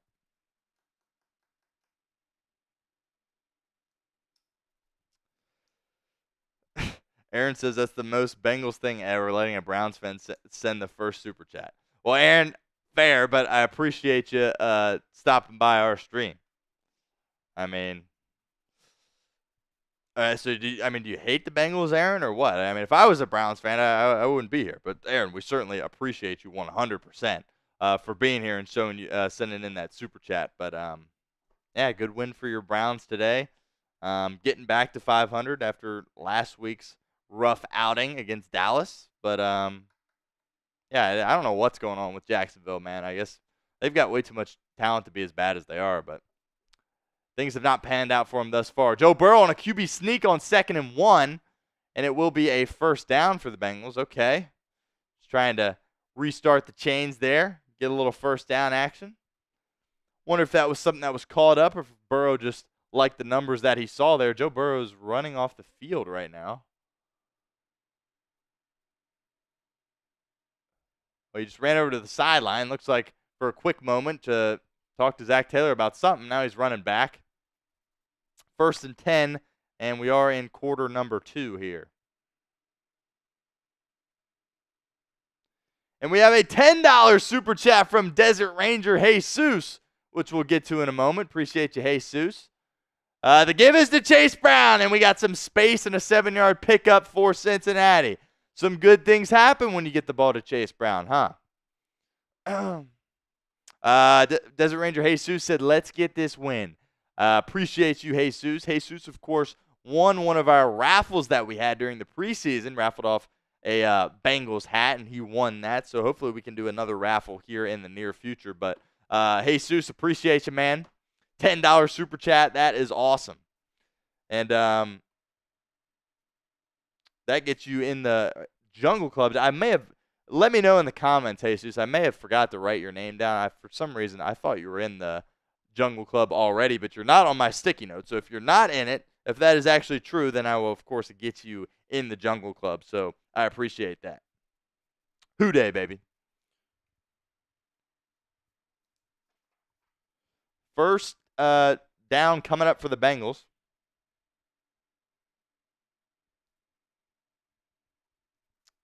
First and goal situation off the Patrick Mahomes interception. That was caught by Hakeem Davis Gaither. Another $2 super chat from Panda Man. Burrow firing over the middle. Pass is caught. Trenton Irwin. Second and goal coming up. Bengals in the game time red zone on the 4-yard line. Second and goal coming up. Nice route there by Trenton Irwin. See if the Bengals can't capitalize here.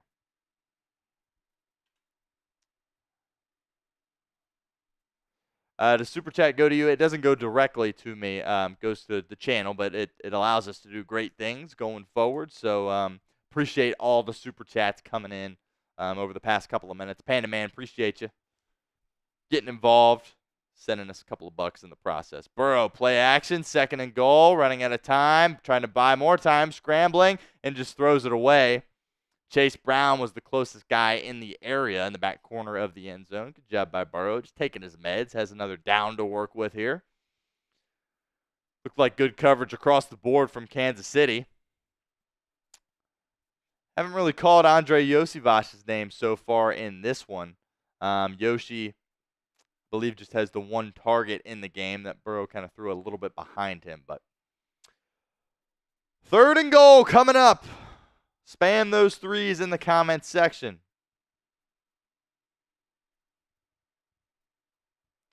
Burrow takes the snap with time. Firing. Pass is caught in the end zone. No signal yet. The officials are conferencing. It was caught by Yosivash. Touchdown, Cincinnati. How about that? The Bengals add 6 more and take a 9-3 lead. Beautiful route by Andre Yosivash. Beautiful throw by Joe Burrow. Offensive line doing a nice job giving him some time. And we'll, of course, take another look at this. Oh, the toe drag here from Yosivash. I think they are both down. That is a pretty toe drag if they both are. Oh, my goodness. Looking like Ocho. Looking like Chad Johnson there. I definitely could see why they needed to conference after that, but that to me looks like a touchdown. Again, ruling on the field is a touchdown. Just beautiful footwork by Andre Yosivash, and it will stand. Evan McPherson out for the extra point to give Cincinnati a 10-3 lead. Snap, hold, kick. Just squeaks in the right upright. 10-3 Cincinnati. Getting a turnover, taking advantage of the turnover offensively. Joe Burrow looks calm. He looks relaxed. He looks poised. But that all started there with Hakeem Davis Gaither picking off Patrick Mahomes, and then just a gorgeous touchdown reception from Andre Yosivash. How about that? 10-3 Cincinnati as we get the scoreboard updated here.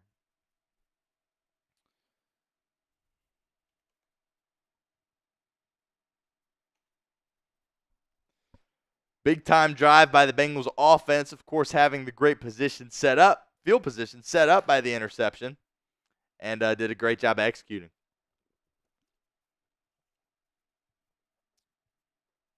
Yeah, we'll see how Mahomes settles down after that. Again, really uncharacteristic mistake by Patrick Mahomes. Just completely lost sight of the Bengals linebacker, essentially threw it right to him. And Chiefs are now behind the 8 ball after that turnover. 10-3 Bengals lead. We are up to 117 likes. We're always shooting for that 50-50 ratio between our likes and our viewers, and we are not there yet. Not really close. So help us out. Hit that like button. We're trying to get to 290 before the start of the second quarter, or before halftime, rather. Excuse me. trying to get to that 290 mark before then. That was our mark last week, so trying to beat that here before the second quarter.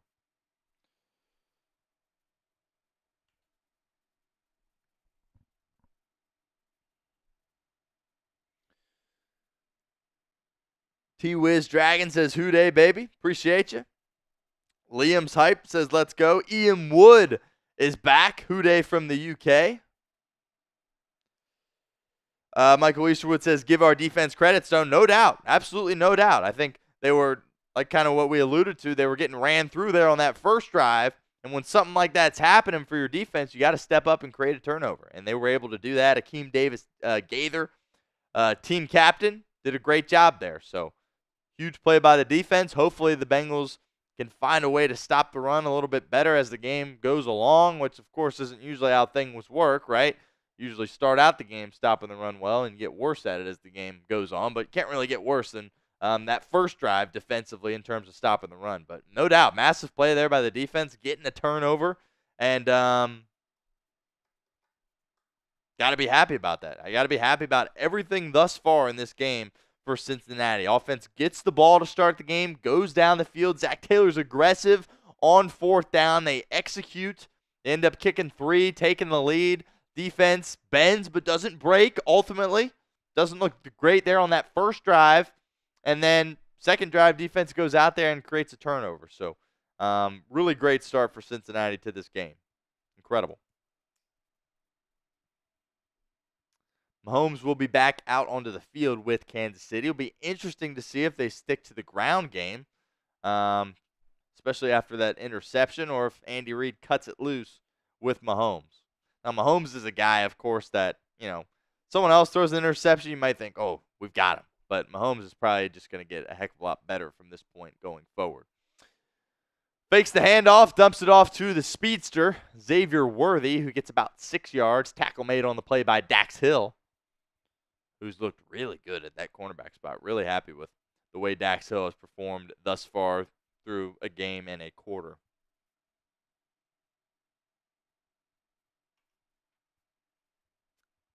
It is Kansas City's football here. 11.5 minutes to go in the first half. 2nd and 4 for the Chiefs. Mahomes takes the snap, hands it off to Pacheco, who runs up the middle for a pickup of about 7. Tackled by several Bengals, including Jay Tufele and Von Bell and Jermaine Pratt, but it will be another Chiefs first down.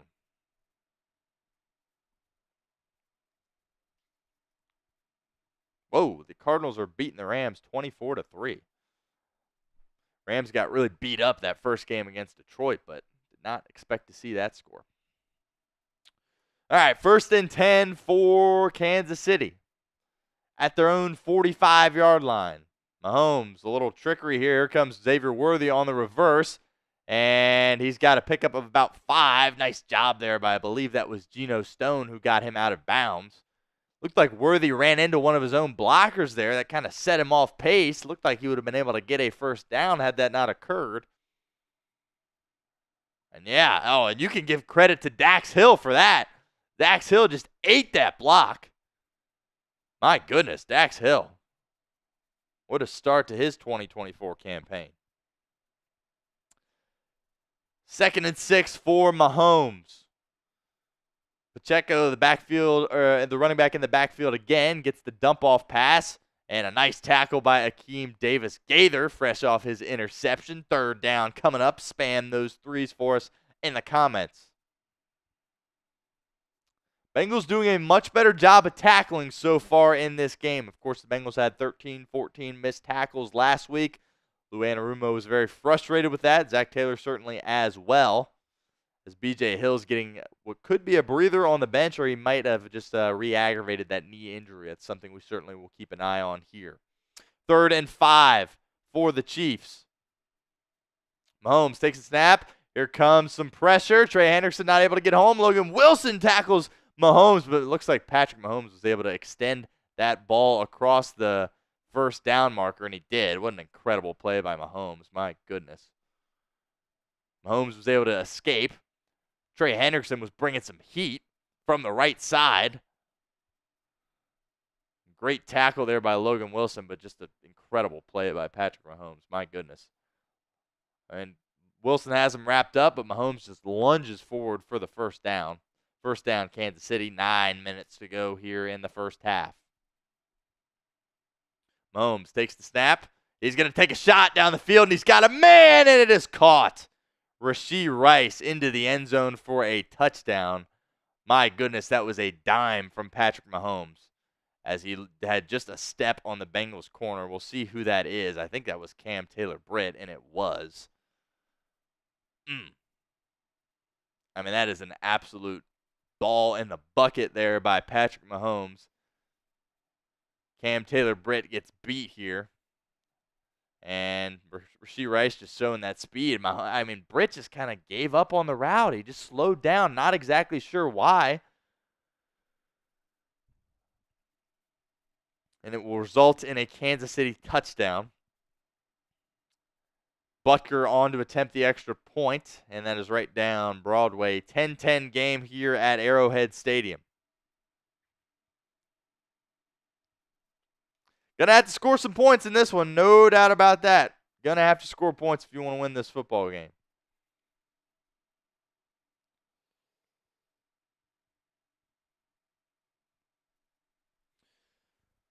Some good things there from the defense to start, but ultimately Cam Taylor-Britt, Bengals #1 corner, gets beat, and Mahomes makes him pay.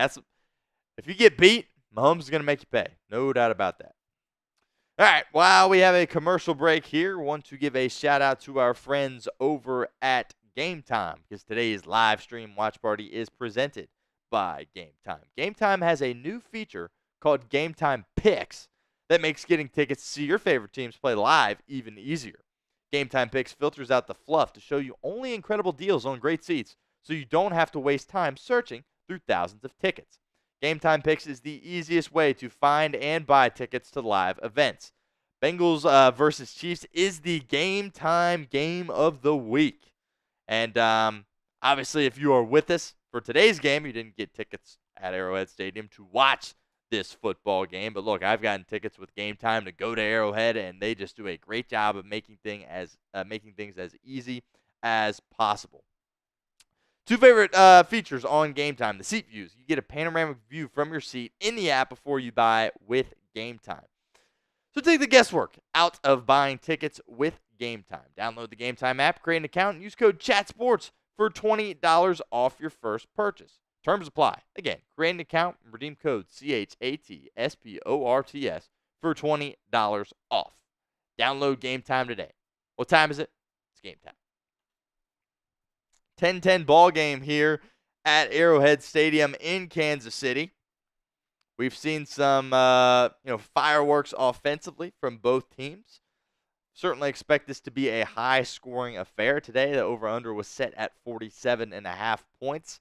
I might even venture to say it might trickle into the 50s in terms of the total of this game. I do feel like there will be a lot of points in this one, but both teams have really only had the ball a couple of times. Bengals went down, scored the field goal on their first drive, went 3 and out on their second drive offensively, before then creating an interception on the defensive side of things, and then punching it in the end zone with a Andre Yosevach touchdown. And Patrick Mahomes, as you might expect, does a great job of responding to his mistake, his interception, and leads the team down the field, hits Rashee Rice on a deep shot, and touchdown Kansas City, and we are all tied at 10 apiece here. Joe Burrow and the offense coming back out onto the field. Travion Williams takes the kick in the end zone, takes a knee. It will be a touchback. Zach Taylor's offense will come out to the 30-yard line. Looked like Von Bell had the safety help over the top there, and he gets beat as well. So Lou Anarumo is not going to like to see that. Not sure why Cam Taylor-Britt kind of put on the brakes there and stopped running. It looked like he just slowed up for a second, and results in a touchdown for Kansas City.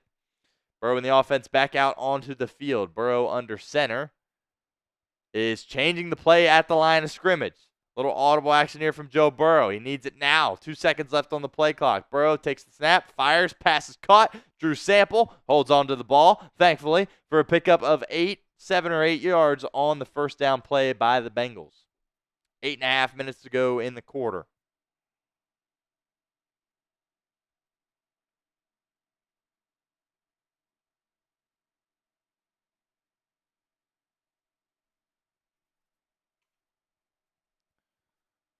Second and 2 for Cincinnati.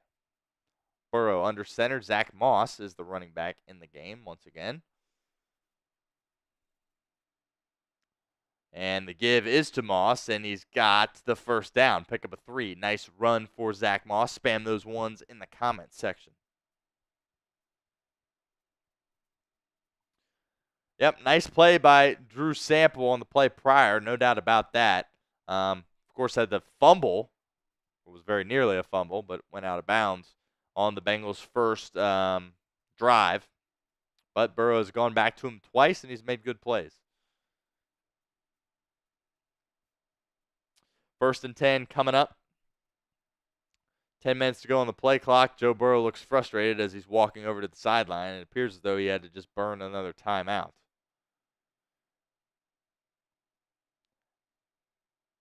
And he's talking with Zach Taylor. He just put his hand on Zach Taylor's shoulder, and you read Zach Taylor's lips. He said, okay, okay. So it looked like a little miscommunication between the head coach and quarterback there. And 7.5 minutes to go. Bengals use their second timeout of the half.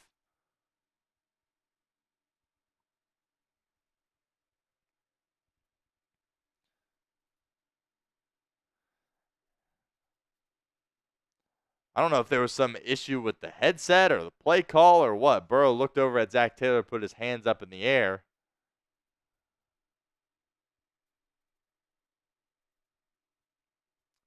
But ultimately, the Bengals just have to burn a timeout. 1 to go in the half.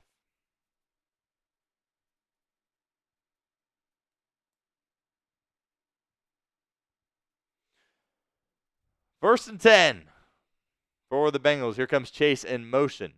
Burrow with time, firing down the field, has a man, pass is caught. Eric All Jr. Welcome to the NFL. Nice catch there by Eric All. All, of course, spent some time at Michigan before transferring to Iowa, and then was picked in the 4th round of the 2024 NFL Draft by the Bengals. Really nice route. Great timing there with Burrow. And the Bengals have it in Chiefs territory. So this offense looks a heck of a lot better than it did last week. Taking some more shots. Burrow's seeing a lot of things more clearer than he did last week. Being more aggressive. So it's certainly a good sign thus far. Bengals 1st and 10 at the Kansas City 40. Burrow takes the snap, gets rid of it quick. Chase has it. And Jamar Chase gets about 12 yards. First down, Cincinnati. Gets up and signals first down. Jamar Chase looks locked in this game. He's ready to go. He's ready to compete. You knew he was going to get up for this one. Really like what Zach Taylor's been dialing up so far in this one. Offensive line doing a great job giving Joe Burrow time. And he's going out there and he's executing. Cool.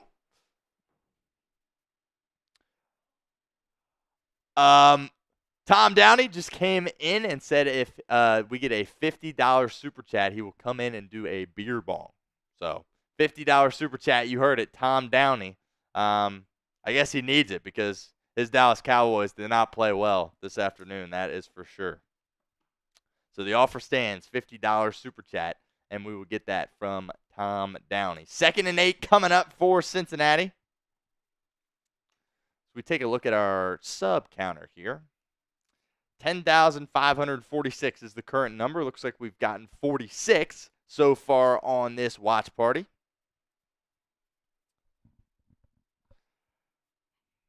I think we can mess around, get close to 11K here on today's live stream video. So help us out. Hit that sub button if you have not done so already. 4 seconds to go on the play clock. Burrow takes the snap, lofting down the sideline. Pass is incomplete, but out comes the flag. Looks like PI on Trent McDuffie, who was attempting to guard Jamar Chase. No doubt should be an automatic first down here for Cincinnati, and it is. Going to see that battle all afternoon long, McDuffie and Chase. Chase gets the upper hand on that one. McDuffie had the nice play on the first drive on Chase in the end zone. But, yeah, you're not allowed to do that, Trent. It's cheating. Did look like Jamar sold that a little bit, but, hey, we'll take it. 1st and 10 for the Bengals. They are in the game time red zone once again. Seeing both these teams start to really move the football up and down the field. 8 seconds to go on the play clock. Kansas City brings some pressure. Burrow lofting end zone. Wanted Gesicki. Underthrew him just a touch. 2nd and 10 coming up. Just didn't quite give Mike Gesicki a chance there. Certainly had the size advantage there.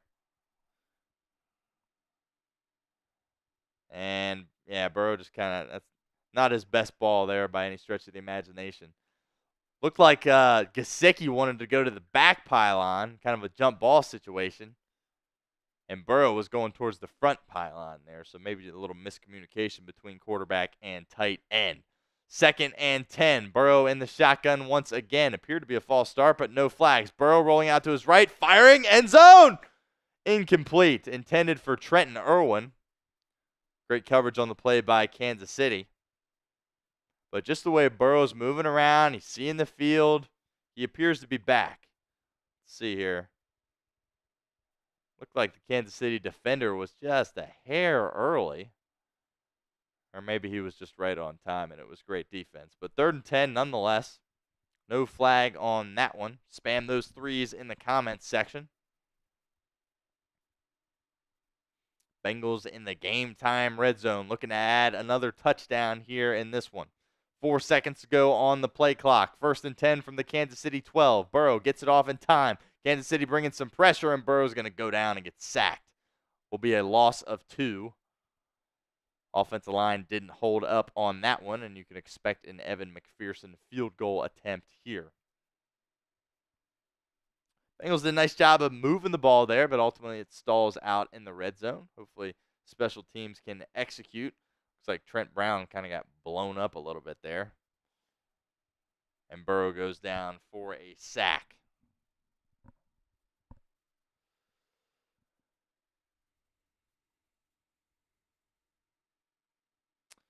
On comes Evan McPherson for a 33-yard attempt for Cincinnati. Snap from Adamitis, hold from Rico. Kick by McPherson is good. And Cincinnati takes the lead once again, 13-10. So we get that updated.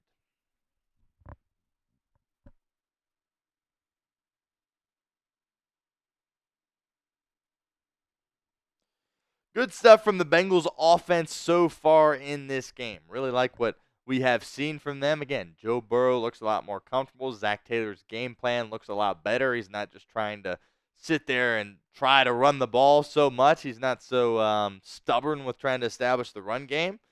Bengals have had a couple semi-decent runs, but nothing crazy by any means.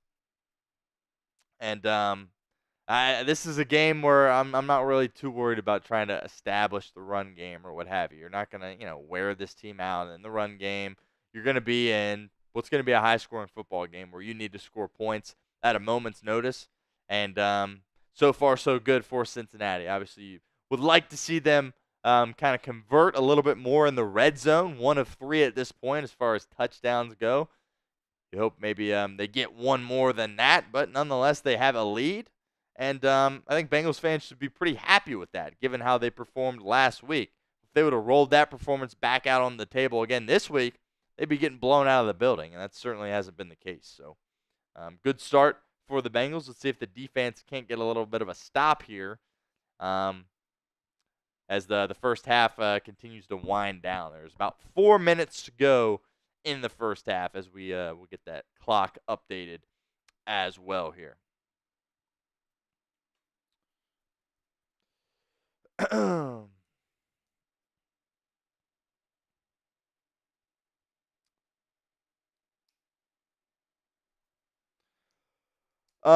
Yeah, I know. not talking trash about Trent whatsoever. I'm just saying on that play, he clearly got beat and was the result of the sack. But I think you got to be really happy with how the offensive line has performed, not just today, but also last week as well. I thought the offensive line performed well against New England. So nothing to criticize him too hard for there, but certainly was his fault, or partially his fault, that sack ended up occurring.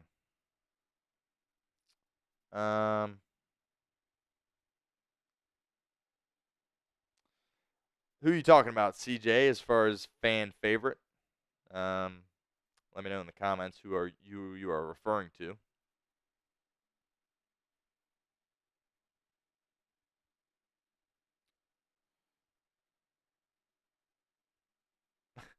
Jesus says he's going to be at the Giants game in October, and he's praying he doesn't get kicked out of MetLife again. Well, I'm sure that is a very interesting story. The first time that happened, but yeah, Jesus, hopefully that doesn't happen this time around, and you're able to enjoy the entirety of the game. Sorry, CJ, I missed.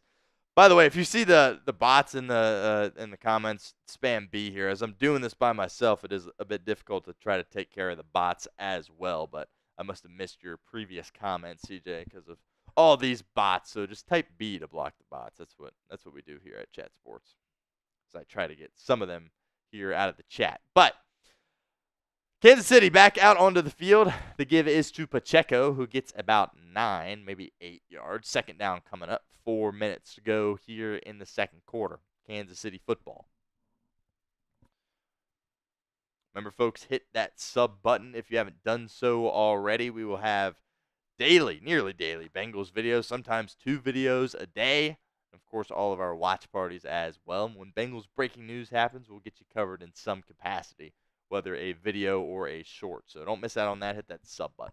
2nd and 2, handoff again to Pacheco, and it will be another first down for Kansas City. Jermaine Pratt on the stop, pickup of about 3. Kansas City still having success in the run game, but not quite as much success as they had there on that first drive. Still able to get first downs, but Bengals have done a little bit better job of kind of containing the run game a little bit as this game has gone on. 3 minutes to go. 1st and 10 for the Chiefs. Play action. Mahomes with time, firing over the middle. Incomplete. Cam Taylor-Britt in coverage. Makes up for that touchdown he gave up there. Great pass break up there by Taylor-Britt. 2nd and 10 coming up. Pass was intended for Rashee Rice. Cam Taylor-Britt times it perfectly. Just goes over his back and is able to dislodge that football. Mahomes wanted PI. Thought Britt was there a little bit too early, but to me that's a good play, especially after what we saw in the end zone against Trent and Irwin. Timing-wise, that looked pretty much exactly the same. So if you're not going to call the one against Irwin, can't call that one either. 3 seconds to go on the play clock. The give is to Carson Steele, who goes forward for about 5 yards. That football is out. The Bengals say they have it. There is a scrum for the football. Travis Kelce is down there on the ground, but Jermaine Pratt has the ball, and he's running in the opposite direction, and the officials signal first down for Cincinnati. Carson Steele with the fumble, and the Bengals create their 2nd turnover of the afternoon. We'll see who forced it here in a moment. Might have been big old Sheldon Rankins. No, just kidding. That's GP. Jermaine Pratt forces it, and he may have recovered it as well. Just takes a swing at that football and pops it right out. My goodness. Jermaine Pratt, what a play. And the Bengals are going to have an opportunity to go on a little drive here to end the first half and get some more points on the board. 2-0 in the turnover department for Cincinnati. That's always going to be a key in NFL games. And to have a 2-0 advantage on the road against the reigning defending Super Bowl champions, certainly absolutely significant. Great play by Jermaine Pratt. Bookmark that one, file that away. That is a massive play in this game. Just a perfect punch right on the football.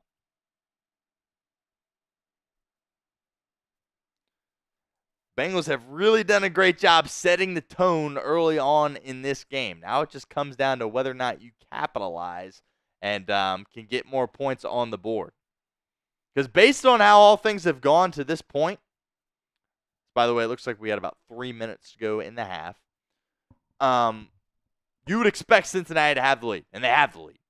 But it feels like they should be up more than about 3 points at this point. So it's about the offense going down, getting more points here. You go into halftime 16-10. I feel good about that. 20-10, obviously, you feel a heck of a lot even better than that. But I would like to see kind of a long, sustained drive here by the offense, positive yardage, get a couple of first downs. Would love for Patrick Mahomes not to be able to touch the ball until the first possession of the second half.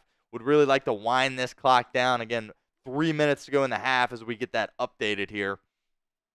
But you got to feel good about that. Creating turnovers, it's something that held him back last game. Falling victim to turning the football over and not creating any defensively. And great job there by the Cincinnati defense. Jermaine Pratt, what a play. Yeah, CJ, I'm totally with you. I love Jermaine Pratt. That guy is a stud. Really happy him and Logan Wilson are the two linebackers for this team. And he makes his first signature play of the year there with that punch.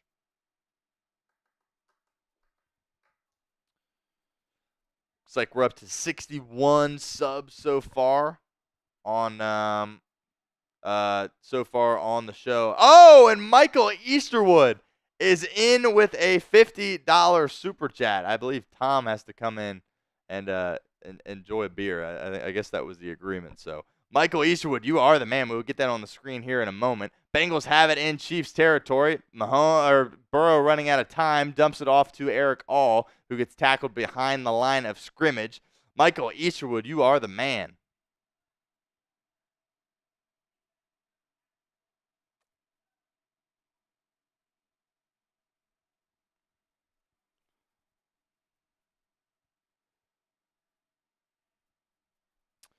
Bengals kind of avoided disaster there. The Chiefs just kind of blew up that play. Burrow takes a shot, and Eric All loses 1 yard on the play.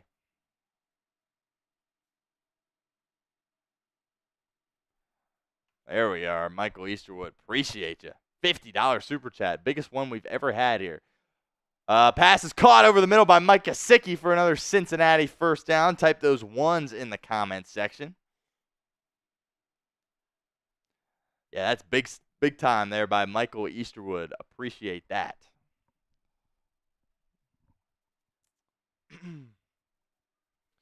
Two-minute warning here at Arrowhead Stadium. Bengals driving again offensively. Got to get some points. Burrow just doing a great job. He's playing in rhythm. He looks comfortable. Didn't look comfortable at all last week. Looks really comfortable so far in this one. We talked about wanting to get Mike Gesicki more involved in this game. I think Zach Taylor's done a good job of that. We talked about wanting to get Jamar Chase involved earlier in this game. They went to Chase early. Haven't called his name a ton, but mind you, he's going up against a guy like Trent McDuffie. It's a tough matchup, but if you're one of the best receivers in the league, you still find a way to make plays, and I think Jamar's done a good job of that thus far in this game. Tim says, what is your name? My name is Stone Shields, host here at Bengals Breakdown. Appreciate you stopping by, Tim. If you haven't hit that sub button already, help us out. Do that. We'll be having these Bengals watch parties every single week here at Bengals Breakdown. And we've got basically daily videos for you guys as well. So don't miss out on that, Tim. Hit that sub button. Hopefully we see a lot of you here for the remainder of the season.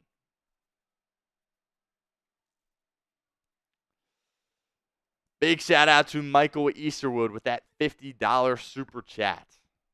That's good. That's big time. That's big time stuff there.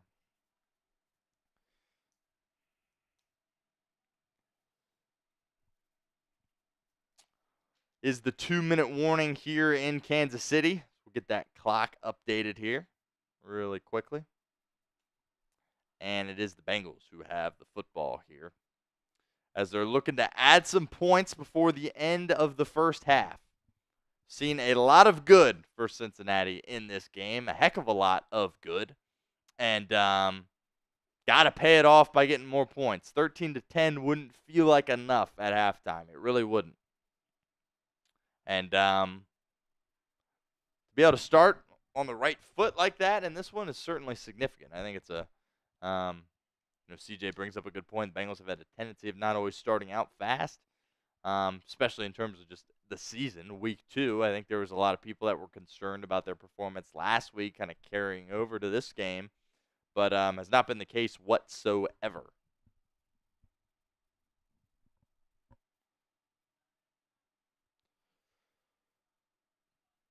First and 10, 2 minutes to go in the first half. Burrow in shotgun. Hands it off to Chase Brown, who's got some space and he's got some burst. That'll be a 7-yard pickup for the 2023 fifth-round pick for the Bengals.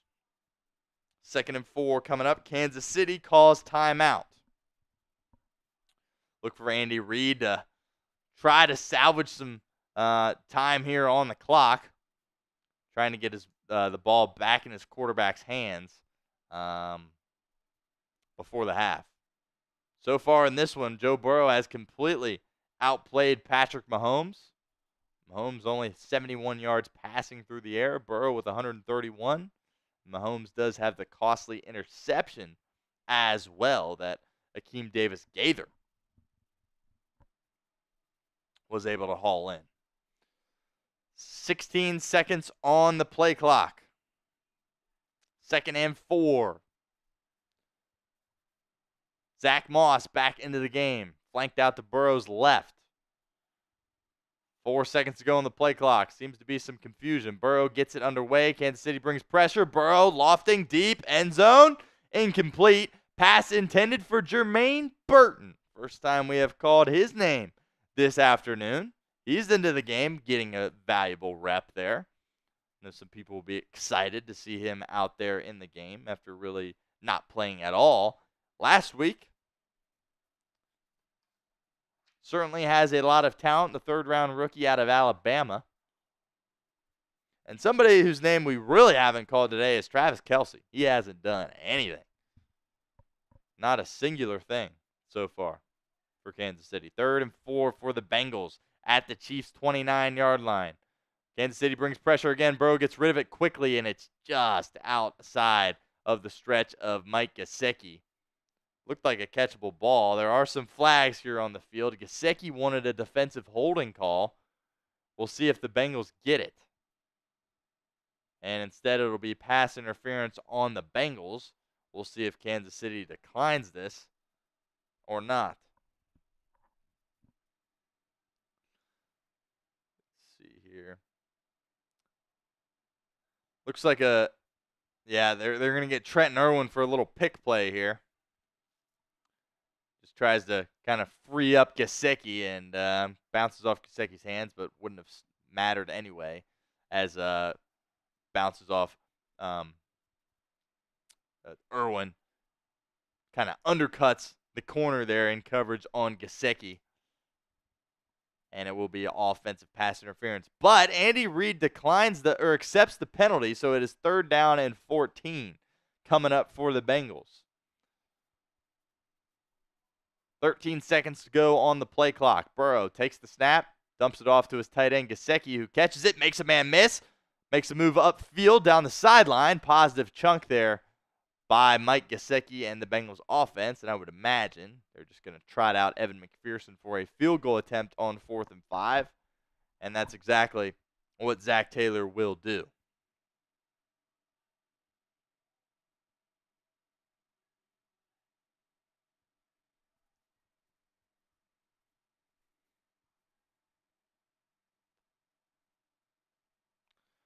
Fourth and 5, minute 37 to go. Evan McPherson going to attempt a field goal here for the Bengals, trying to extend their lead to 6.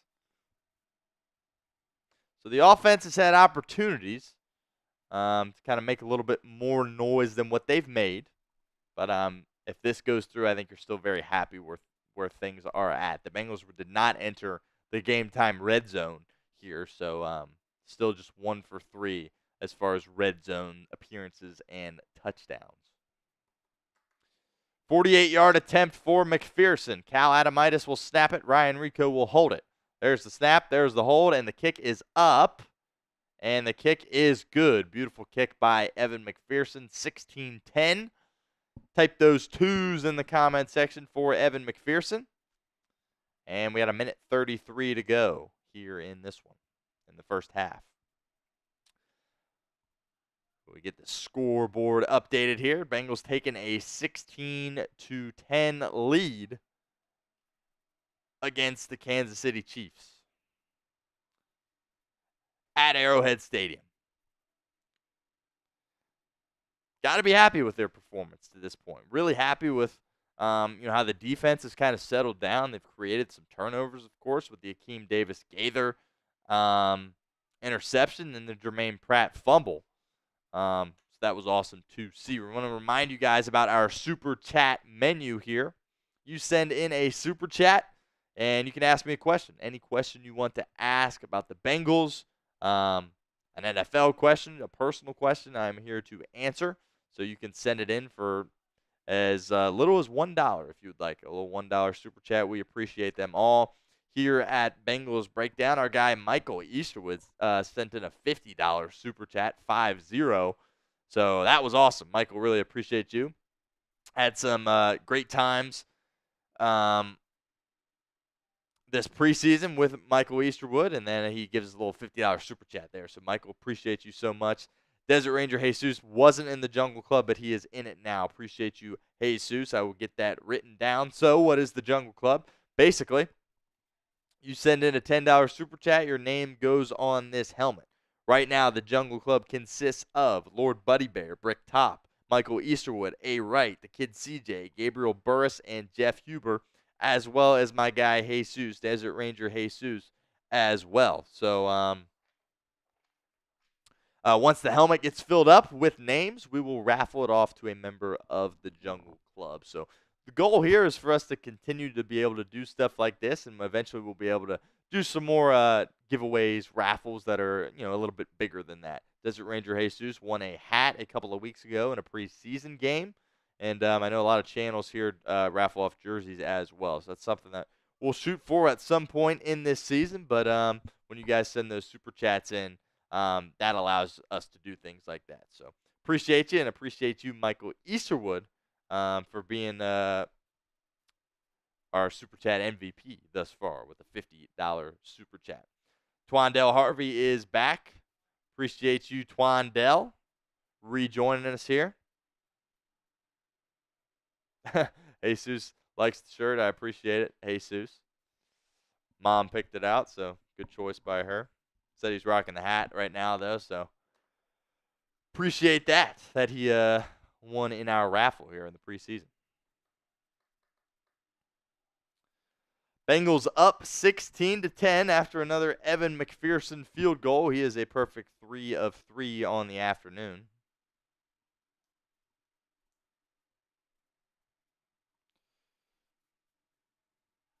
Mahomes fires over the middle, and finally Travis Kelce gets involved. Picks up a reception. Mahomes and the Chiefs going quick here as they try to score some points to end the first half. Kansas City has the opportunity to score twice in a row here as they will get the second half kickoff. Mahomes firing down the sideline. Pass is caught by Watson. Another first down by Kansas City. Like Dax Hill got beat there on that one.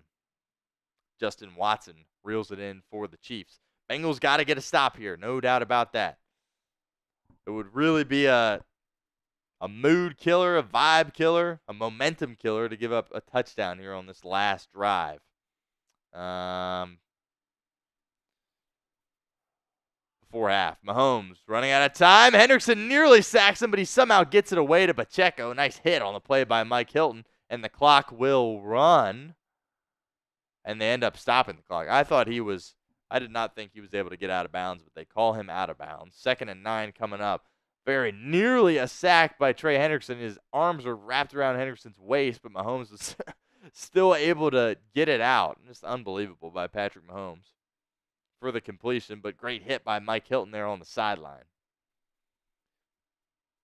2nd and 8 coming up. Sack here would be massive.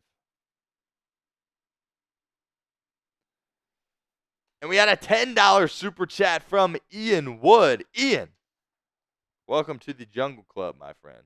Awesome stuff. I believe, correct me if I'm wrong, but Ian Wood, are you the one that is locked in from the United Kingdom? Let me know in the comments. I think that was you. But appreciate you, Ian. You are a member of the Jungle Club. $10 super chat. Thank you so much for that. Oh, it's £10. That's funny. I missed that. So he definitely is overseas. £10 super chat from Ian Wood. That's funny. That's really funny. Appreciate you. I couldn't tell you what that equates to as far as the U.S. dollar, but appreciate it, Ian. You're locked in. We'll get you in the Jungle Club anyway, even if that is not quite $10.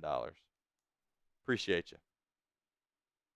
Worth more than $1. See, I'm an idiot. I don't know what I'm talking about here. 10,000 Noodles says it's worth more than $1.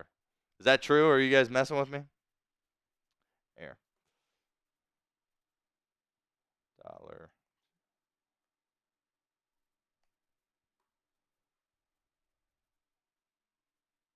Yeah, so $1 is 0.76 pounds.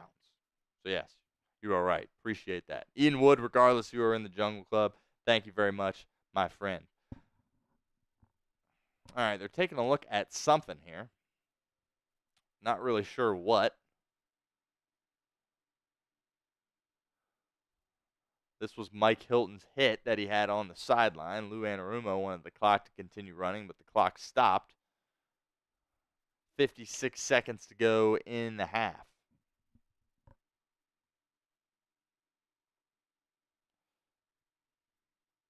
Second and 8 coming up for the Chiefs.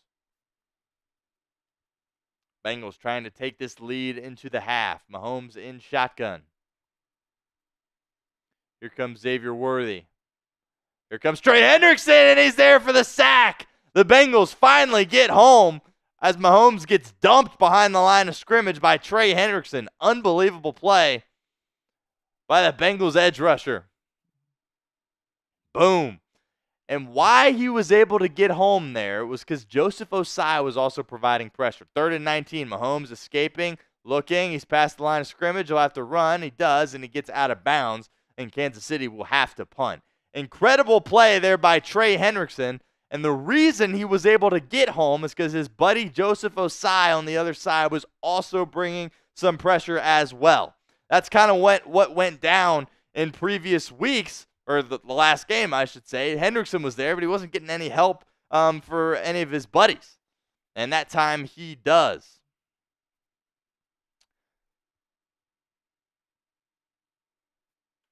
And we got a $50 super chat from Robert Nance. And it looks like Harrison Butker's going to attempt a 68-yard field goal. Are they serious? And it looks like Tom has a beer bong. So Tom will come in here at some point. There's Chris. What up, Chris? $50 super chat from Robert Nance. Appreciate you. When we are locked in on the supers, we are well over the $100 mark at this point. So appreciate all you guys for locking in, helping us out here at the channel. And this is our best performance in the super chat department of any of our live streams thus far. And it's not even halftime. So appreciate you guys. Robert Nance, you are the man. And thank you for your $50 super chat here. And yes, okay. So the Chiefs were just kind of messing around there. They're not going to attempt a 66-yard field goal. Instead, the punt unit comes out. 24 seconds to go in the first half. Kick is up, it is away. Charlie Jones back to receive, and it gets downed at the Cincinnati 1-yard line. Outstanding job by the Kansas City special teams unit. 14 seconds to go in the half. They're going to be backed up so much they're not even going to be able to take a knee. They're going to have to do a little QB sneak or a little handoff or something. Great play by their unit as we get ready to end the first half here. Joe Burrow probably just going to be one more play. We welcome in Tom. We got 2. Let's go. We got 2. So Tom's excited. A full screen. All right, here we go. Switch this out real quick. We'll get the score off here. Again, the Bengals probably they're not going to be able to take a knee here, but they're going to probably do a little quarterback sneak here. And looks like the Bengals are going to use their last timeout here. Okay, make sure they're all on the same page here. Bengals are up 16-10. One more play remaining here in the first half as we get this scoreboard updated here. Bengals leading Kansas City 16-10 at the half, barring anything tragic here on this last play. As we go full screen here, we welcome in Tom Downey. Tom, what's up, man? It was a rough, it was a rough 1 o'clock window a lot of bad stuff for Tom as his Dallas Cowboys laid an egg against New Orleans. What? Yeah, there we go. We got a little orange action there for the Bengals. Okay, Joe Burrow once again under center as Tom gets ready for his funnel action here. Will they sneak it or will they hand it off? There goes Drew Sample in motion. Burrow looks like he's prepared. All right, we're going to try to get him to jump here. And we'll take the delay of game. Okay, that's interesting. Going to need to do something here, offense, whether it be a sneak or a handoff. Yeah. There's Tom. He's ripping the first one. This is a shout-out to Michael Easterwood with our first one. Tom's locked in. And here's the second one for Robert Nance. Appreciate the two of you guys for giving us our highest Super Chat total in Bengals Breakdown history. And it's not even halftime. No, it's about to be halftime. Here we go. Burrow will sneak it, and he gets out of the end zone safely. And the Bengals will take a 16-10 lead to halftime at Arrowhead Stadium. There's number 2 for Tom. He's locked in. There we go. The orange, what is that again? Was it Mountain Dew? The hard Mountain Dew. In support of the Bengals. Appreciate Tom stopping by for that. And appreciate Robert Nance and Michael Easterwood for sending in those super chats. 16-10. Bengals lead at the half. Think they have quelled the concerns of a lot of the fan base here through 30 minutes of play. Joe Burrow looks to have returned to form. He looks comfortable. Could you be a little nitpicky and say, oh, they made it 3 trips to the game time red zone and only scored 1 touchdown? Yeah, you could definitely say that. But I think regardless, you have to be excited that they have points on the board. They're moving the football. The Chiefs, they have forced 2 turnovers. Patrick Mahomes throwing it over the middle, just losing a count for Akeem Davis-Gay. They're throwing it right to him. And that was the first turnover of the half that the Bengals forced. And then Jermaine Pratt with an absolutely incredible punch-out that resulted in a fumble by Carson Steele. And let me know who recovered that fumble, by the way, because we got a little excited, and I don't even remember who recovered it. But it might have been a recovery by Pratt as well. I know he was running out with the football. So 16-10 at half here as we get set up for our little halftime show here. We're going to have you guys get interactive in the comments section and grade the first half for me for the Bengals at this point. First half for the Bengals, A, B, C, D, or F in the comments. I'm giving it a B here at this point. I feel really good about where the Bengals are at this point. Again, you could be a little bit nitpicky as far as wanting them to, have scored more points than what they did, and that's okay. But grade it for us in the comments as I get this set up here, and we will give some shout-outs along the process. But it can't be anything worse than a B as far as I'm concerned. It absolutely cannot be worse than a B at this point. I think the B is just the absolute lowest you could have it. I'm also fine with an A as well. So grade it for me. So far, A, B, C, D, or F in the comments section of today's video. Ian Wood says B, our newest member of the Jungle Club. I've got that written down, Ian. We will get you locked in.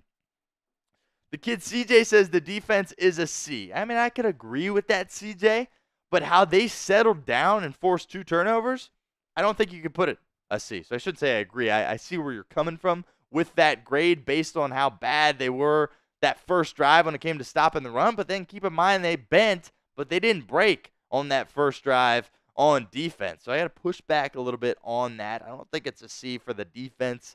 Obviously, you hope they're better, but holding this Patrick Mahomes offense to 10 points at the half, and then creating two turnovers in the process. I think you got to be really pleased with that. Michael Easterwood says B+ overall. Yeah, no, I think that's kind of where you're at. Again, I don't think Harvey says A-. I think that's also a very reasonable thing to say. And you also got to take things into perspective based on last week's performance. Like, I mean, if you're just comparing it to last week, it's like an A+, right? I mean, last week was just about as bad as it can get for this team against a New England Patriots team that certainly isn't on the level as this Kansas City team who has won 2 Super Bowls in a row. So, Green Bean Garrett says Michael is correct at B+. And Green Bean Garrett also says Pass D is like an A-. Yeah, I think we've made some good plays there by guys in the secondary. Getting beat over the top was really the only bad play from a pass defense standpoint, with Cam Taylor-Britt getting beat by Rashee Rice. Not exactly sure what Von Bell's responsibility is on that play, but he's certainly a safety back, and it felt like he could have kind of helped over the top on that play. It'll be interesting to hear what Zach Taylor and Lou Anarumo have to say as far as breaking down what went wrong there. But besides that play by CTB, I think you're really happy with what you've seen from the Bengals as far as their pass defense go. Tim says, A, we are playing the Chiefs. Yep. I mean, this game always seems to bring out the best in this football team, and got to be really, really pleased. Now it's all about taking that momentum into the second half. And keep in mind, without that sack by Trey Hendrickson, Kansas City's probably going down to score at least 3 points. At least 3 points. But Hendrickson steps up. He gets that sack. He finally gets home. And that's massive. Absolutely massive for this team that Mahomes was able to be forced into a situation where he had to punt. It was 3rd and a mile. He did a little scramble drill, but ultimately it resulted in a punt for Kansas City. Another thing that I want to point out, the Bengals have done an outstanding job of stopping Travis Kelce in this game. I think I've only said his name like once. I think I've said Taylor Swift's name more than I've said Travis Kelce's name. And let's see. Yeah, I mean, Kelce has 1 reception for 5 yards. That is awesome. That is absolutely awesome by Lou Anarumo in this defense. They've always done a great job in the history of this rivalry of slowing down Travis Kelce to some degree and keeping Mahomes in check. And through 30 minutes of football, they've done an outstanding job of that. Now, the roles are kind of reversed here because in the past, Cincinnati's had to, really come back in the second half. But, at this point, it feels like they have full control of this game, and they're going to be playing from ahead, and we'll see how they're able to manage that throughout the remainder of this football game, final 30 minutes of action. Let's keep the comments coming. Keep the grades coming for us in the comments section. Desert Ranger Jesus, Chase Brown needs more carries. I'm totally with you. I was calling for that before the season even started, and was calling for it as well in this game. The times that he has touched the ball, I think he has clearly been the guy with the most speed and big playability, most burst, whatever you want to call it. Has 2 carries for 13 yards. Zach Moss has 6 for 19. It's just when Chase Brown gets the ball, he clearly, to me, looks like the superior running back. But don't want to write off Zach Moss yet. I think people are really excited about what he can do. Obviously coming in from Indianapolis, but I've got a lot of love for the Bengals 2023 5th-round pick in Chase Brown, and I think he's done a really nice job this game. But I'm with you. I would like to see him get more carries as we go forward in this second half and more broadly in the season as well. Jamar Chase, 2 receptions for 18 yards. Obviously, that's not big-time numbers, but I thought Zach Taylor did a great job of making the point to get him the football early on in the game. Got it to him on that first drive, and he's done some great things out there for Cincinnati. The play down the sideline that ultimately resulted in the defensive pass interference by Trent McDuffie. Jamar Chase has a lot to do with that as well. So I think Chase is certainly would like to get the ball more. Knowing him, he definitely wants more touches. But I think you feel good about what he's done this game, even though the stat sheet might not be exploding. You got it to him early. You've kind of got him into the flow of the game early. And he's certainly going to be there in the second half. He looks good. He looks fast. Looks like he's got a lot of speed, and he looks a lot more locked in this game. I speculated last week that if he was kind of, maybe pouting or whatnot due to his contract situation last week, certainly didn't think he looked like himself. Then it comes out that, he's dealing with some food poisoning, so I've never personally dealt with that before, but I can't imagine that is fun. So maybe that's really all that was. But I think Jamar Chase looks like himself more so in this football game. Andre Yosevich only has the one catch, but boy, was it a pretty catch in the corner of the end zone. A little 4-yard touchdown pass from Joe Burrow. Did a great job of just dragging his feet there on that front pile, right in front of that front pylon. Looked like Chad Johnson there for a second as far as I'm concerned. Looked like Ocho as far as that footwork goes. Thought it was a beautiful play by him.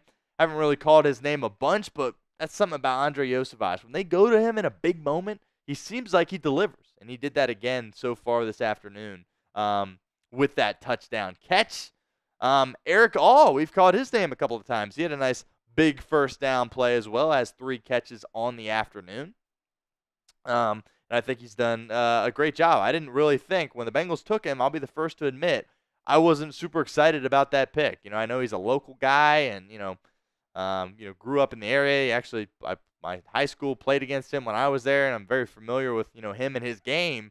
I didn't think he was, worth picking in the 4th round of the NFL draft, and he had the injury concerns as well, but I have been completely wrong about that.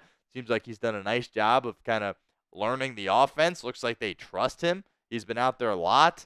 I mean, Tanner McLaughlin, the guy they took in the 6th round, he doesn't even dress on game day, so I think the Bengals got to be really pleased with what they have in Eric All at this point. Also, Jermaine Burton was out there on the football field for the Bengals.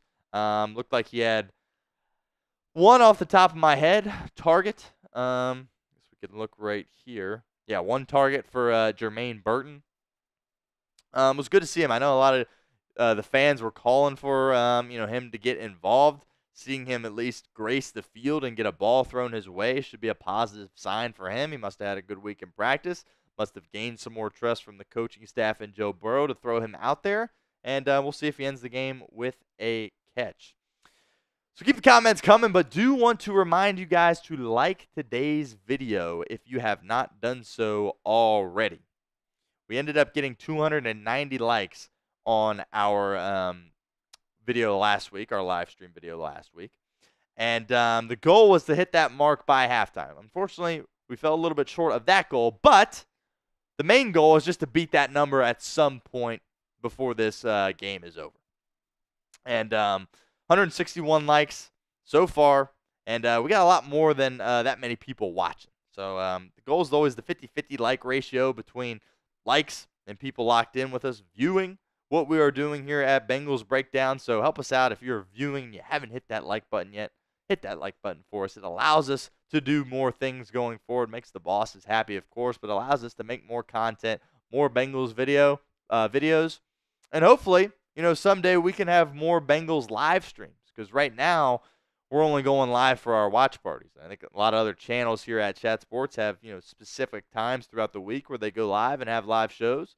And I think that's certainly something that is a goal of ours here at Bengals Breakdown. But in order to do that, we got to make sure we're liking all the videos. So up to 171 now. Just got to make sure we get that 290 mark before the end of today's stream. So appreciate all you guys that have done that. It really does truly mean a lot. All right, CJ, back in the comments section. If we stop the run, we can win the game much easier, says CJ. I think the Bengals have done a nice job of at least settling down in the run game at this point. That first drive happened, and you were sitting there like, oh, boy. It might be a long afternoon as far as stopping the run goes for this football team, right? But even that back end of that drive, they really, dug their heels in and did a great job of bending but not breaking. Ultimately, Kansas City kicks a field goal in the first drive from the 1-yard line, which to me doesn't sound like Andy Reid at all, frankly, especially at home. To do that, but the Bengals, make the stop. 4th down, Kansas City elects to kick, and on a drive that felt like it was destined for 7 points for Kansas City, ultimately only ends up in 3. So from a run defense perspective, I think they've gotten better as the first half has gone on. It'll be interesting to see how long Kansas City sticks with that, because they've had incredible success with it, with Isaiah Pacheco, of course, 10 carries, 51 yards at the break. And but you got to give credit. Those guys on the defensive line are fighting. They heard the noise all week that they weren't able to do anything as far as stopping the run goes. And it's far from good, certainly, but I think it's progressed to getting a lot better as the game has gone on at this point for the Bengals.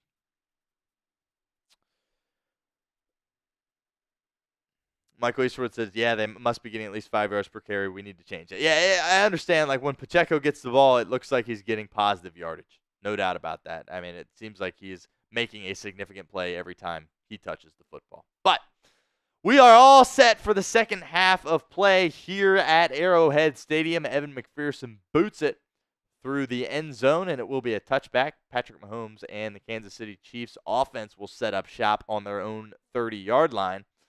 And my guy Chris has joined us. Chris, what's up? Are you rocking with me the rest of the way? Really? You sure? All right. I appreciate that.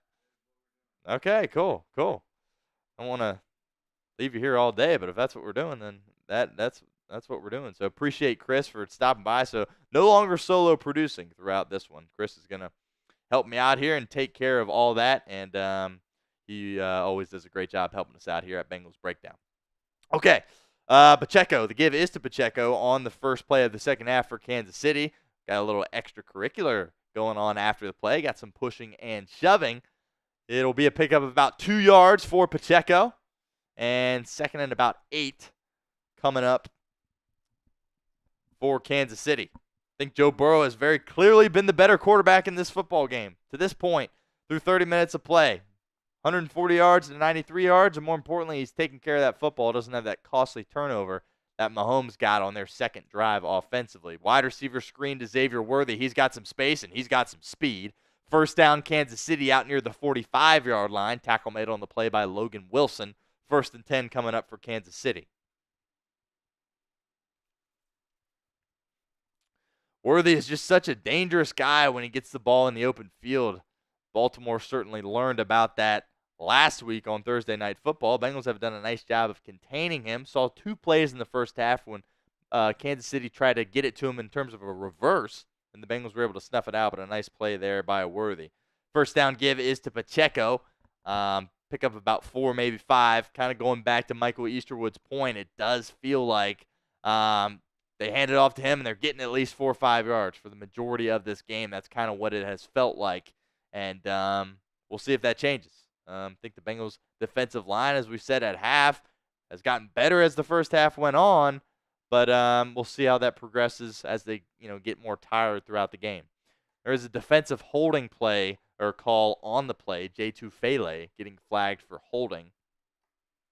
So they will add, I believe, 5 more yards onto that run for Kansas City. 1st and 10 coming up. We will keep an eye on, obviously I'm not hearing the broadcast, but you guys can let me know. I don't know if I see B.J. Hill out there or not. I know J2 Fele was getting a lot of snaps in his place early on. Pickup of about 9 more, maybe 10 more on the ground for Isaiah Pacheco. They are sticking to that run game. Andy Reid and the Chiefs understand that is the biggest weakness for this Cincinnati team, and they're exploiting it here so far. Nice run by Pacheco. Tackle made on the play by Logan Wilson. He is a yard short of a first down. 2nd and 1 coming up. 13 minutes to go here in the third quarter. Mahomes in shotgun. Carson Steele back into the game, who has the costly fumble for Kansas City. Mahomes looking right, firing right, and it looks like his receiver, Xavier Worthy, slipped and fell down. Pass is incomplete. Dax Hill was there in coverage. 3rd and 1 coming up. Type in those 3s in the comments.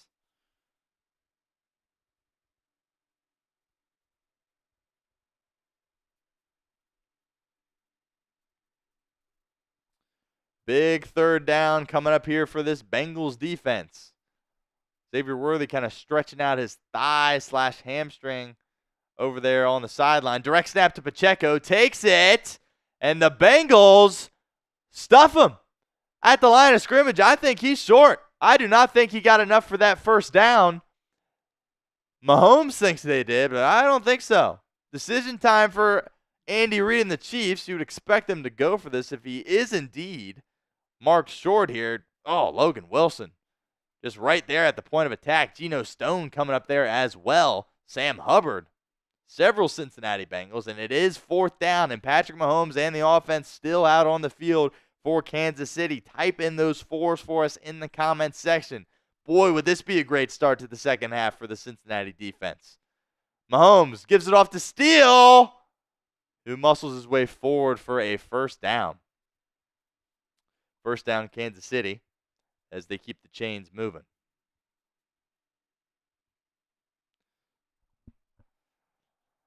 Shows you how they feel about this kid, Carson Steele.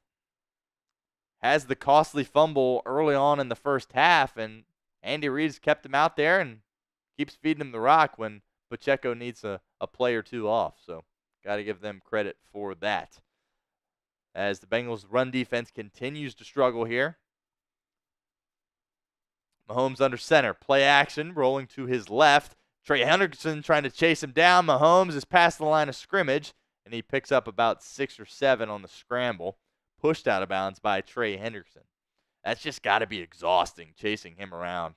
Certainly going to test the conditioning of Trey Hendrickson and other guys on that Cincinnati pass rush, as he has just been, pretty good job there by Hendrickson closing the distance and getting Mahomes out of bounds, but feels like he's been running around all afternoon long trying to chase down Patrick Mahomes.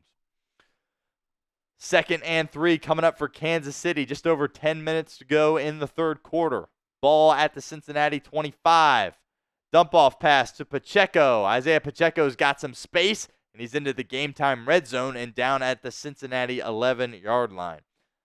Boy, they are just absolutely riding Isaiah Pacheco so far in this game.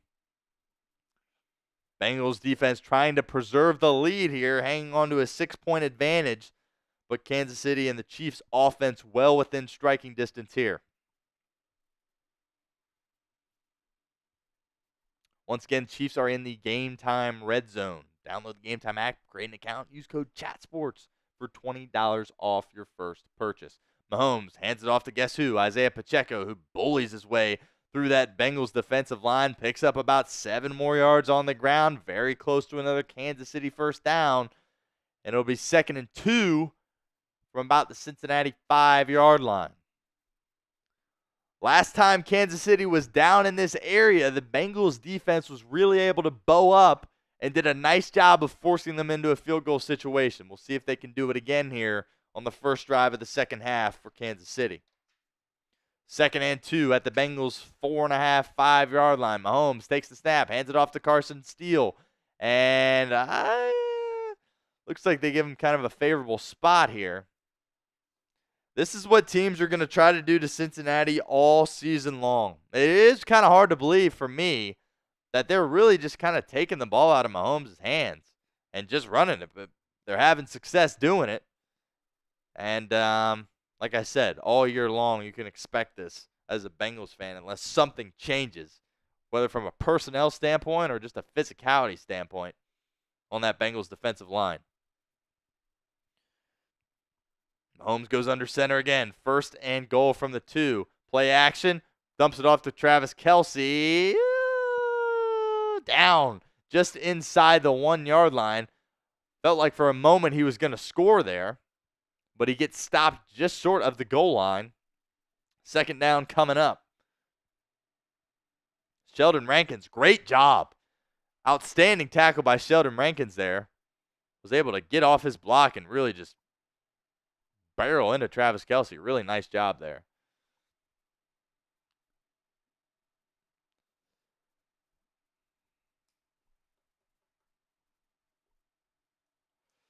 Looks like we got a Bengal shaken up on the field. Did not catch the number there. We'll let you guys know when we see it, but they do go to commercial here. 2nd and goal coming up for Kansas City. Certainly a big play. I was kind of surprised to see him opt to do a little, trickery, swing pass, screen, whatever you want to call it, to Travis Kelce there. They had kept it on the ground throughout the entirety of that drive. Kind of a surprising 1st down play call. But Sheldon Rankins and the Bengals front able to get a stop there and it'll be 2nd and goal for the Chiefs inside the Bengals 1-yard line. I think you can pretty much book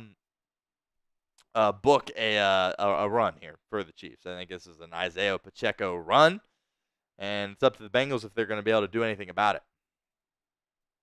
Michael Easterwood says our defense is being outcoached.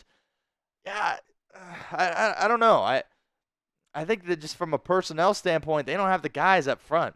They just don't. And we've known this. I think the Bengals knew this. I think that's why you saw them take a guy like Chris Jenkins Jr. in the 2nd round of the draft. That's why you saw them draft a guy like McKinley Jackson as well. And I think the Bengals had some hopes that those rookies could be available for them in this season at some point and get valuable, meaningful snaps because they need an upgrade at that position. And unfortunately, with the thumb injury, it seems like a pretty nasty thumb injury that Chris Jenkins is dealing with.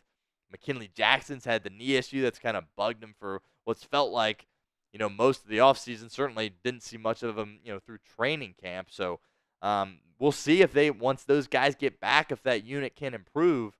But the guys that are out there right now just simply aren't cutting it. But I think, I like what Anarumo has done in this game. I think Mahomes hasn't looked, super, Patrick Mahomes-like, and I understand. They haven't, asked him to do much from a passing perspective. But the fact that you have created 2 turnovers, if you're the Cincinnati defense, the interception from Akeem Davis-Gaither, and the incredible forced fumble by Jermaine Pratt, I think you feel good about what you've been able to establish defensively from a turnover perspective. Because I guarantee you all week long, that's what Zach Taylor, Lou Anarumo, and all the coaches were preaching. Don't turn the ball over, and let's create a few turnovers as well. Obviously, that's a major reason as to why the Bengals lost last week, and major reason why they have the lead for now at this point. Sheldon Rankins was the Bengal that was banged up. He is on the sideline. Here comes Mahomes, and he's throwing it, and I was wrong, and they throw it to a offensive lineman, number 64, and he catches it for a touchdown, Kansas City. I thought for sure it is Wanye Morris, offensive lineman, who reels it in, and Kansas City is an extra point away from taking the lead in this football game. Hey, I mean, they weren't going to roll over. We understood that. And what did we say at the beginning of this game? Going to have to score a lot of points if you're going to beat this team. So Joe Burrow is going to have an opportunity to go out there and do just that. Here comes Butker for the extra point. Snap, hold, kick. Kick is up and right down the middle. And Kansas City has their first lead of the ball game here with 8 minutes and 21 seconds to go in the 3rd quarter. So that's kind of, how good that first half felt. Ultimately, end up kicking 3 field goals, and Kansas City goes down and scores a touchdown. Next thing you know, you don't have the lead anymore. Well, we have a break here. I want to shout out our friends over at Game Time. Today's show is presented by Game Time. Look, Game Time has a new feature called Game Time Picks that makes getting tickets to see your favorite teams play live even easier. Game Time Picks filters out the fluff to show you only incredible deals on great seats, so you don't have to waste time searching through thousands of tickets. Game Time Picks is the easiest way to find and buy tickets to live events. Bengals versus Chiefs is the Game Time game of the week. Obviously, if you're locked in with us, you are not there. But I, in the past, have gotten some tickets from Game Time and have gone to Arrowhead Stadium and watched a game, thanks to Game Time. So take the guesswork out of buying tickets with Game Time. Download the Game Time app, create an account, and use code CHATSPORTS for $20 off your first purchase. Terms apply. Again, create an account and redeem code CHATSPORTS for $20 off. Download Game Time today. What time is it? It's game time. All right, here comes Joe Burrow and the Cincinnati Bengals offense. 8 minutes, 21 seconds to go in the 3rd quarter. Bengals have had success in the passing game so far in this one. It's been the inverse for Kansas City offensively. Burrow takes the snap and play action. And they're taking a shot. Zach Taylor's taking a shot. He's got a man, Jermaine Burton. First down, Cincinnati, down to the Kansas City 21-yard line. Jermaine Burton, welcome to the NFL. His first professional catch in a regular season game, a bomb, a dime from Joe Burrow. And he just got one-on-one coverage with his 3rd-round rookie receiver out of Alabama. and drops it right in the bucket. Great job by the offensive line, holding up for Burrow to play in rhythm and throw on time, and a great job getting that ball to Jermaine Burton. Congrats to him, his first career NFL reception. How about that? Burrow fumbles the snap on the next play. You got to be kidding me. But he's able to hop back onto it, thankfully. Some frustration there from Burrow. We'll see if it was an issue with the snap from Karras or if Burrow just simply didn't. Tough to tell from that look. Karras may have banged it against his own leg. Yeah, I think it's probably on both parties there. Not the best exchange there by Ted Karras, but certainly something Burrow should have the ability to handle. So the Bengals take a little bit of a step back there. It'll be 2nd and 12 at the Kansas City 25-yard line. Burrow takes the snap. Chiefs bring pressure. Burrow dumps it off to Gesicki, who does a nice job making a guy miss. Spin move down into the red zone, and it'll be 3rd and short, 3rd and about 2 coming up for Cincinnati as they have entered the game time red zone.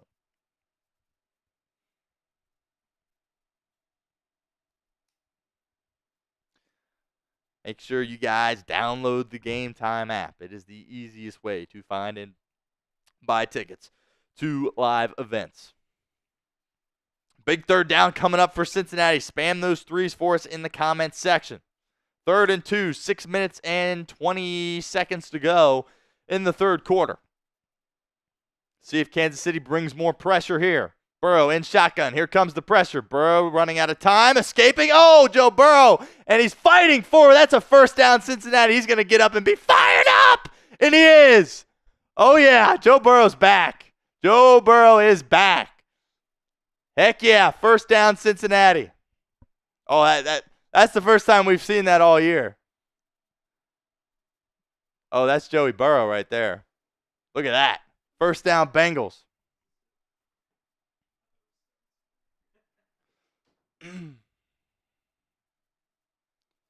Incredible. Burrow in shotgun. Zach Moss is the running back. Takes the snap, hands it off to Moss. Moss has space. Moss, his best run of the afternoon, a pickup of about 9. Bengals are a couple yards away from scoring a touchdown.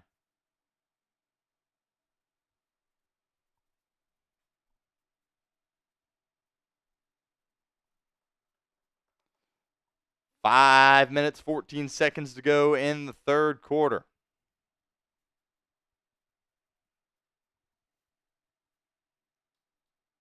Second and 2 coming up for the Bengals. Will they keep it on the ground here, or will they throw it? One of their best, if not their best, run of the afternoon so far, that 8-yard pickup from Zach Moss.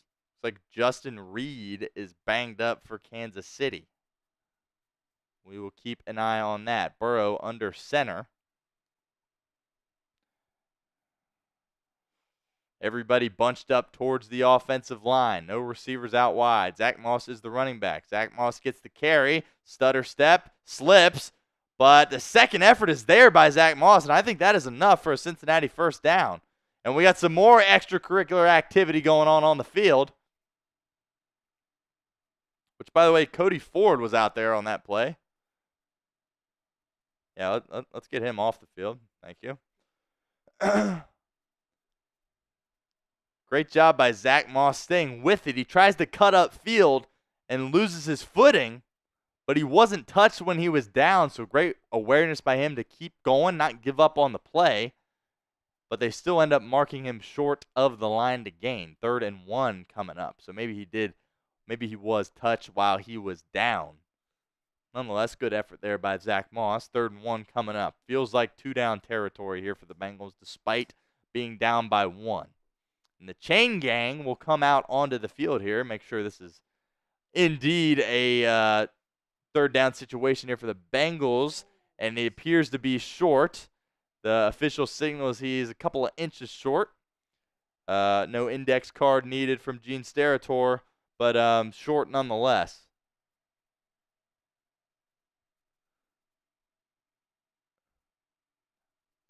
That is really unfortunate because I didn't think he was touched when he had that knee down, but obviously, again, I cannot hear what is happening, what the broadcast is saying. But to me, that looked clearly like a first down. But nonetheless, 3rd and inches coming up for Cincinnati. Again, feels like 2 chances to get this one, despite a field goal giving you the lead in the game.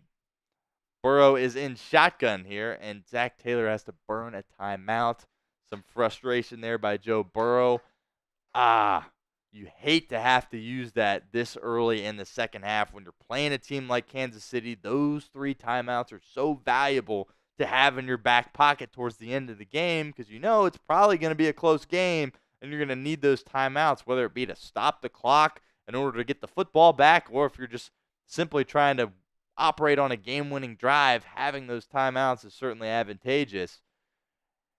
And Zach Taylor has to burn it here with 4 minutes to go in the 3rd quarter.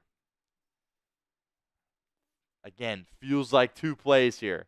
Your offense has done a great job of moving the football down the field. They have rhythm. So you're confident that if you don't get it here, you're still going to be able to move the football down the field. And the way your defense hasn't really been stopping the run, a 2-point lead doesn't really feel like much.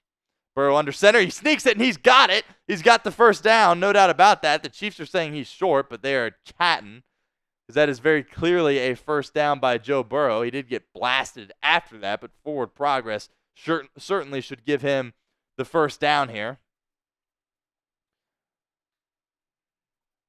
Burrow ends up taking a pretty big shot here. Does a nice job just going right up the middle, and he does take a massive hit, but hopefully he is just fine. Boom. Oh, my goodness. Joe Burrow gets absolutely rocked. And his helmet comes off as well. Holy cow. But again, he does seem to be fine. Haven't really showed him yet. Yeah, that helmet comes off, and he gets hit. And we got the chains back on the field. Yep, that's a Cincinnati first down. Joe Burrow, nitty-gritty, putting his head down and taking a shot for the team. Yeah, he'll signal first down. First down, Cincinnati. That's Joe Burrow right there. That's Joe Burrow. Took a massive lick. That linebacker came out of nowhere and just blasted him. But luckily Burrow had already gained the yardage that was necessary in order to get the first down. 1st and goal from the Kansas City 1.5. Zach Taylor and the offense will throw it. Burrow's going to throw it away. Trenton Irwin was the closest receiver in the area. Smart decision there by Burrow on first down. Not to do anything silly, not to take a sack, not to put the ball in harm's way. Simply throw it out the back of the end zone. Again, Trenton Irwin was the closest man to it. Jamar Chase did have one-on-one getting matched up out there, I would assume, by McDuffie. But Burrow doesn't force it to him. 2nd and goal coming up. Will Zach Taylor turn to the run game or not?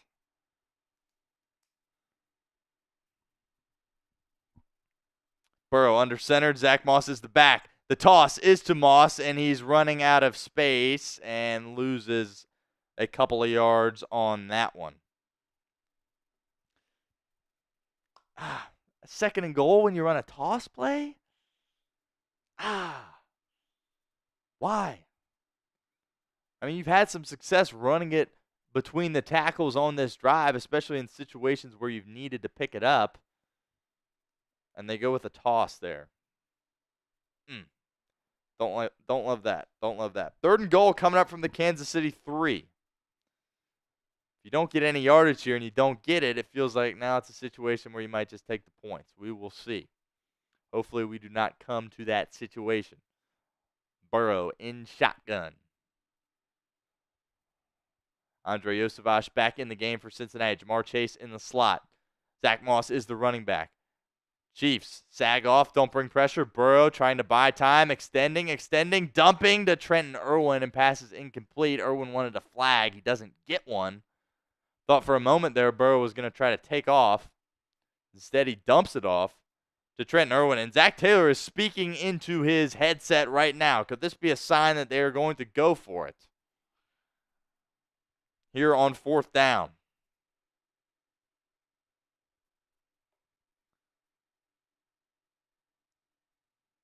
Again, Irwin thought it was PI, thought he got there early, but didn't. And Zach Taylor is leaving this Cincinnati Bengals offense on the football field. Got to respect it. 3 seconds to go on the play clock. Will Joe Burrow snap it? He will. Play action. Burrow with time. Running out of time. Fires over the middle. Caught! Touchdown, Cincinnati! Andre Iosivas's second one of the game. Zach Taylor's aggressiveness pays off yet again. Give him his flowers. Touchdown, Cincinnati, 22-17. Incredible. That's what you have to do if you're going to go into Arrowhead Stadium and beat Kansas City. You got to be aggressive. You got to trust your personnel. You got to trust your football team. And that's what he does here. Oh. What a route from Iosivas. Putting his guy in the spin cycle there. Beautiful. Joe Burrow does a great job of staying patient, staying calm. Offensive line, terrific. Doing a great job of blocking. The Evan McPherson extra point. I thought he shoved it there for a second, and he did. He misfired. The kick from McPherson is no good. And the Bengals are only up 5. That's brutal. Could be a lot worse, though. If that was a situation where it was to go up 7 as opposed to 6, that feels like it hurts more, but you were going up 6 as opposed to 5. Obviously, it's a point that you want. 2 field goals, ultimately would take the lead for Kansas City, but I don't think that's the end of the world. But we did speak in the pregame about the kickers. Would one of those guys flinch, make a mistake? It's Cincinnati's guy, McPherson, that does. Misfiring on an extra point here with a couple of minutes to go in the third quarter. Incredible drive by Cincinnati. Forced into a position where they needed to respond. Kansas City goes down, takes their first lead of the game, and what do Joe Burrow and the offense do? They don't flinch. That's what they did. Went down the football field. Zach Taylor stays aggressive, 4th and goal from, I believe, the 3 or 4 yard line. It wasn't like it was the 1 or 2 yard line. Leaves the offense out there, keeps the ball in Joe Burrow's hands, and ultimately results in another touchdown for Andre Iosivas. So I think Zach Taylor has been absolutely terrific in this football game. I think really the only knock was probably that toss play to Zach Moss there before the touchdown on 2nd and goal. That's really the only thing that I didn't like that I've seen so far from Zach Taylor from a play calling perspective. But just an incredible response by Cincinnati on the road, not flinching. Mahomes and the Chiefs just go down and take the lead, and you're in a position you haven't been all day, a position where you don't have the lead. How do you respond? You respond by going out there and scoring a touchdown. So type those TDs for us in the comments section. Show you are fired up. And, the miss from Evan McPherson certainly is surprising. Wouldn't say it's alarming, just surprising. These things do happen. But, again, it would feel a lot worse if that were to go up 7. Now it's like 5 or 6. Like, touchdown, probably giving up the lead regardless. But we'll see. We'll see if that comes back to bite Cincinnati in this game. We will see. How about Andre Iosivas? Talked at length on this show. He might be a guy that could potentially become a household name for Cincinnati. And, from a stat sheet perspective, he's not going out for a bunch of yards and catches, but both of his catches resulting in touchdowns. So, looks like Burrow has a bit of a cut behind his ear. Probably suffered that on that QB sneak where he got blasted, but was still able to pick up the first down. 22-17, Cincinnati with the lead.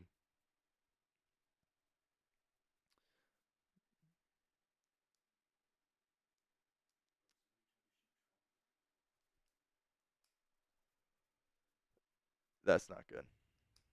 And here we go. Back to some football here. Kansas City has the football. Pacheco on the run.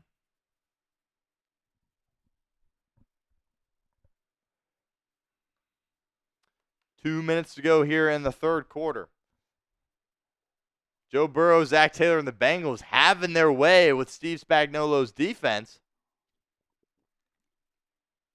so far in this game.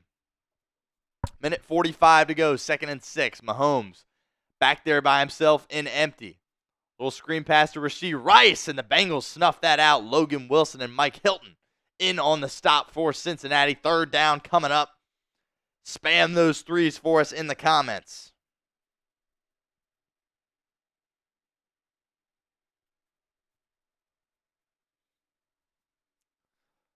Third and 4 coming up for Lou Anarumo and the defense. Approaching a minute to go in the 3rd quarter. Mahomes. I believe that is Samaje Perine into the game blocking for him, and it is. Bengals bring some pressure. They don't get home. And pass is intercepted. Picked off by DJ Turner. There is a flag on the play, but if this stands, it will be Cincinnati's 3rd takeaway of the game. And I swear to goodness, if this is roughing the passer, I'm going to have an issue with that. Travis Kelce signals 1st down Kansas City. As we check on the flag here.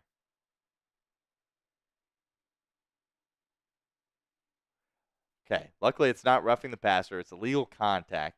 So we'll check on the penalty. It will be 1st down Kansas City. Refs coming to their rescue here. Let's see if it was correct or not. So Dejon, they called it on Dejon Anthony, I believe, rookie 7th rounder.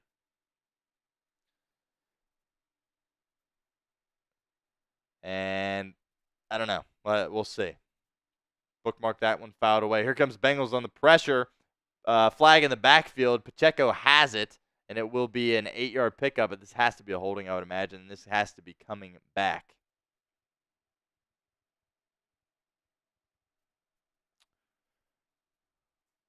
And it is a hold on Kansas City.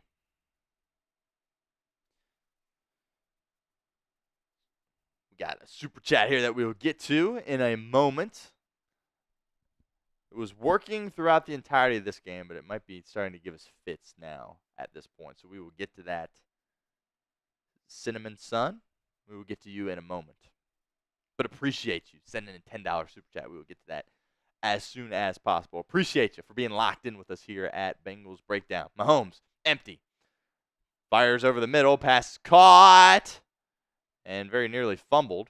Wiley with the reception for Kansas City. 2nd down coming up. We'll see if Kansas City snaps it one more time here in the 2nd quarter. As we got our super chat from Cinnamon Sun 06.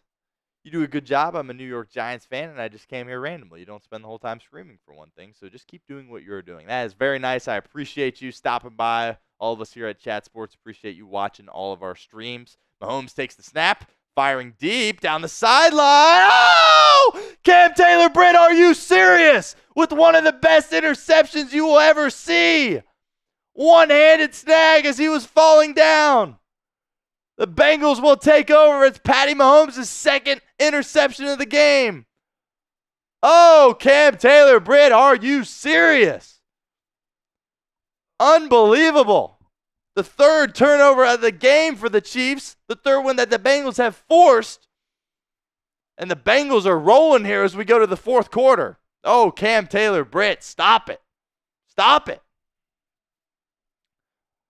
My goodness. What an interception. Taylor-Britt got beat earlier in the game when Rashee Rice and Patrick Mahomes connected on that big pass that resulted in a touchdown. And he has done an outstanding job of bouncing back from that. He's had a really solid pass breakup early on in the 2nd half and an incredible one-handed interception by Cam Taylor-Britt. That's disgusting. But Cinnamon Sun, appreciate you. $10 super chat means a lot. I know you're Giants. I saw the score. I don't know what happened in the game, but saw they lost a close one. So that's tough, but appreciate you nonetheless. $10 super chat. My goodness, Cam Taylor-Britt, how about that? I mean, that is just absolutely disgusting. An unbelievable play. Jumps in the air, has his body contorted in the other direction, and reels it in with one hand. I think looking back, Mahomes probably would have liked to throw that a little bit more towards the boundary, but, I mean, he's not expecting Cam Taylor-Britt to spin around in midair and snag it with one hand. The best defensive play we have seen all season by Cincinnati, no doubt about that. Again, their third turnover in this game.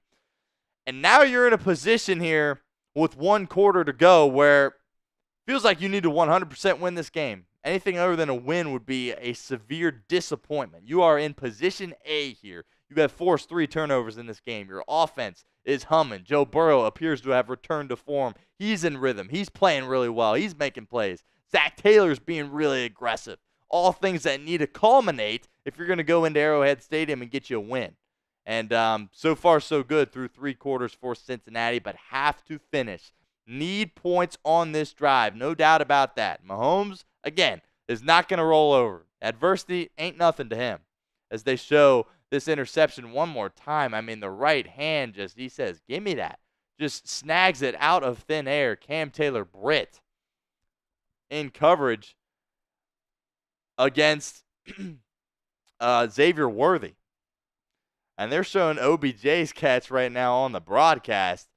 Certainly shades of that reception on that interception by Cam Taylor-Britt. My goodness. That's na-na-na. You'll be seeing that one tonight before you go to bed. No doubt about that. All right, start of the fourth quarter. Spam those 4s, by the way, in the comments section as we get underway for the fourth quarter. Joe Burrow under center. Play action. And he floats one over the middle and passes dropped by Mike Gesicki. Looked like he hit him just right in the hands. It was a beautiful ball by Joe Burrow. Would have been a 10-yard pickup. Gesicki just simply doesn't haul it in as we take another look at this. Oh, my God. It's okay. We'll shake it. We'll shake it. We'll shake it. Beautiful ball by Burrow. Looked like Gesicki maybe was taking a peek upfield before he reeled that one in. So, unfortunately, not a reception for the Bengals. Gesicki goes to the sideline.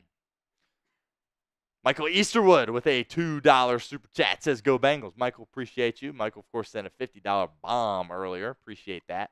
Michael's locked in with us here at Bengals Breakdown. Burrow takes the snap and spikes it into the ground. Do we have a stoppage here before that snap? Perhaps? No. 3rd and 10. Looked like a blown assignment by somebody.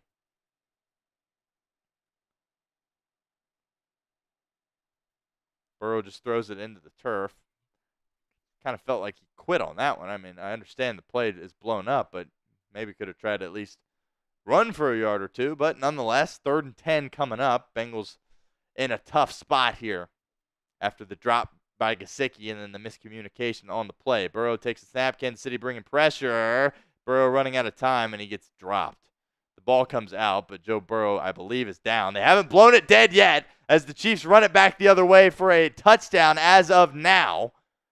Kansas City is celebrating. Burrow shakes his head. He might actually believe that he did fumble that football. I thought for sure he is down. He was down. But for now, Kansas City has taken the lead in this game. And Joe Burrow is shaking his head. I think he just told his teammates that he was not down. We'll take another look at this for sure. I thought clearly in live action he was down. And let's take another peek at this. Chris Jones brings the pressure. Burrow, not going to be able to tell from that look. Burrow popped up immediately and tried to make the tackle. Unbelievable. Give us a better angle here. Can't really tell from there. Again, Joe Burrow popped up and took off in pursuit trying to make a tackle. So that tells me that he thought it was out. We have not seen a good replay yet to this point. I thought for sure he was down. But again, no whistle. Kansas City scoops and scores it and has the lead right now. And they're going for 2. Yep, that is a fumble by Joe Burrow. Unbelievable. Here goes the Chiefs offense. Mahomes rolling to his right, running out of time. Firing. Passes deflected. Great job. I believe that was Dax Hill, and it was.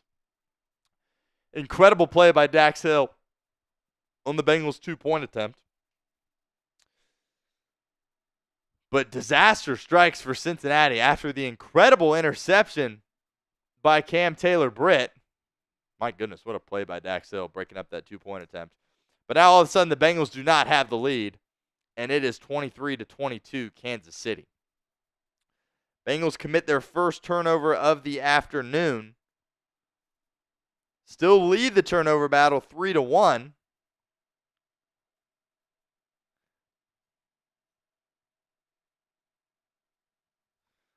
Keem Davis-Gaither with the interception in the first quarter. Jermaine Pratt forcing the fumble. Cam Taylor-Britt's miraculous interception. And then the Bengals get the football back, and you think they're going to go down, put some more points on the board, really take control of this football game. And Joe Burrow fumbles, and it's a scoop and score for Kansas City, and they have the lead. That's tough to stomach, no doubt about that, but there is still plenty of football left, tons of football left to be played here, as we're just getting going here in the fourth quarter. Over 14 minutes to go left in this game. And the Bengals have responded to adversity in this game before. When Kansas City took the lead 17-16 early on in the second half, what did Joe Burrow and the offense do? They went down the field and scored points. And that's something we're going to have to do again right now, is respond to that adversity. Certainly a mistake by Joe Burrow. A lot of that kind of goes back to the two plays prior to that fumble, though. That 1st and 10 play, Mike Gesicki, just a dime from Joe Burrow, should have been a 10-yard pickup. He botches it, can't reel it in. Appeared to be taking a peek down the field a little bit too early before securing the catch. You're in a 2nd and 10 situation where it looked like they had some kind of screenplay dialed up. There was some miscommunication there. Guys weren't getting blocked that needed to be blocked. Guys weren't running the route that needed to be ran. Zach Taylor will have more on that after the game. Not exactly sure what happened there. But nonetheless, a busted play offensively for Cincinnati. Burrow has to just throw it to the turf. And then you're in a 3rd and 10 situation where you have no business being in that 3rd and 10 spot. And Joe Burrow tries to make something happen. Pockets collapsing, tries to get a couple of yards, and ultimately fumbles the football. So,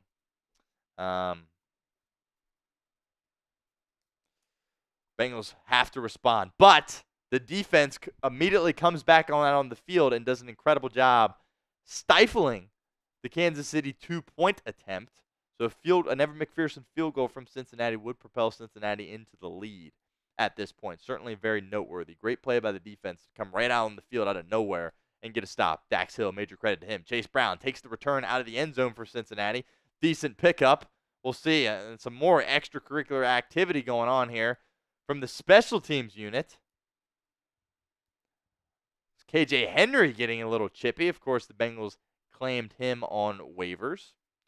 They're talking to Gene Steratore right now. Again, to me, yeah, maybe that ball is coming out then. Just really tough to see from the angles that we have right now. Maybe this one will show us a little bit more. Oh, yeah, that football is out. No doubt about that. That football is out. Joe Burrow knew it was out.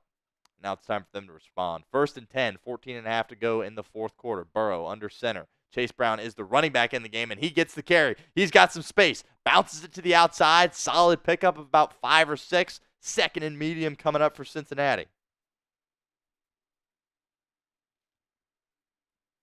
Yeah, Jesus, that drop by Gesicki is certainly very noteworthy. Something to bookmark, filed away. Could have been the turning point in this game for Kansas City. We'll see how Cincinnati responds. 2nd and 4 coming up. Solid run on 1st down by Chase Brown in this Bengals offense. Zach Moss is now the running back in this game. I'd like to see the ball go to Jamar Chase. Burrow looking Chase's way. He's not there. He dumps it off to Zach Moss, who makes a man miss. Outstanding job by Zach Moss. Out past midfield. Incredible move by the Bengals running back as he appeared to be on the verge of getting tackled behind the line of scrimmage for a 3-yard loss. But he shimmies out of that tackle and ends up getting a 1st down for Cincinnati. Outstanding play by the Bengals running back.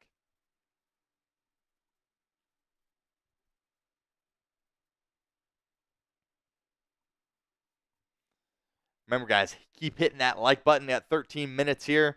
Got 226, trying to beat our 290 mark from last week.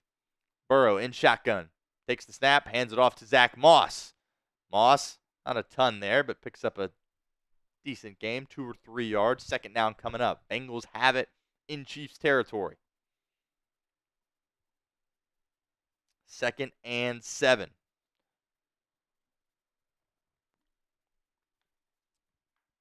If you guys are just filing in, hit that thumbs up icon for us right now.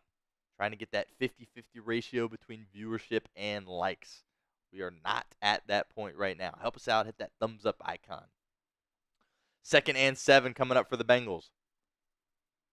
Got to be thinking about Ja'Marr Chase at some point on this drive. 3 seconds to go on the play clock. Burrow snaps it with 1 second. Here comes Kansas City. There's Ja'Marr Chase. First down, Cincinnati. Uno. Down to about the 32-yard line of Kansas City. Type in those ones in the comments. Jamar's excited about it. He's locked in. Come on now. Come on now. Mike Gesicki, by the way, back out on the field after that drop.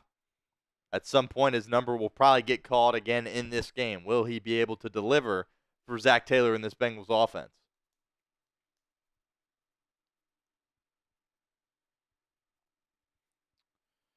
Burrow in shotgun. Chase Brown, the back in this game. It's gotten very much 50-50 in the second half between the two backs.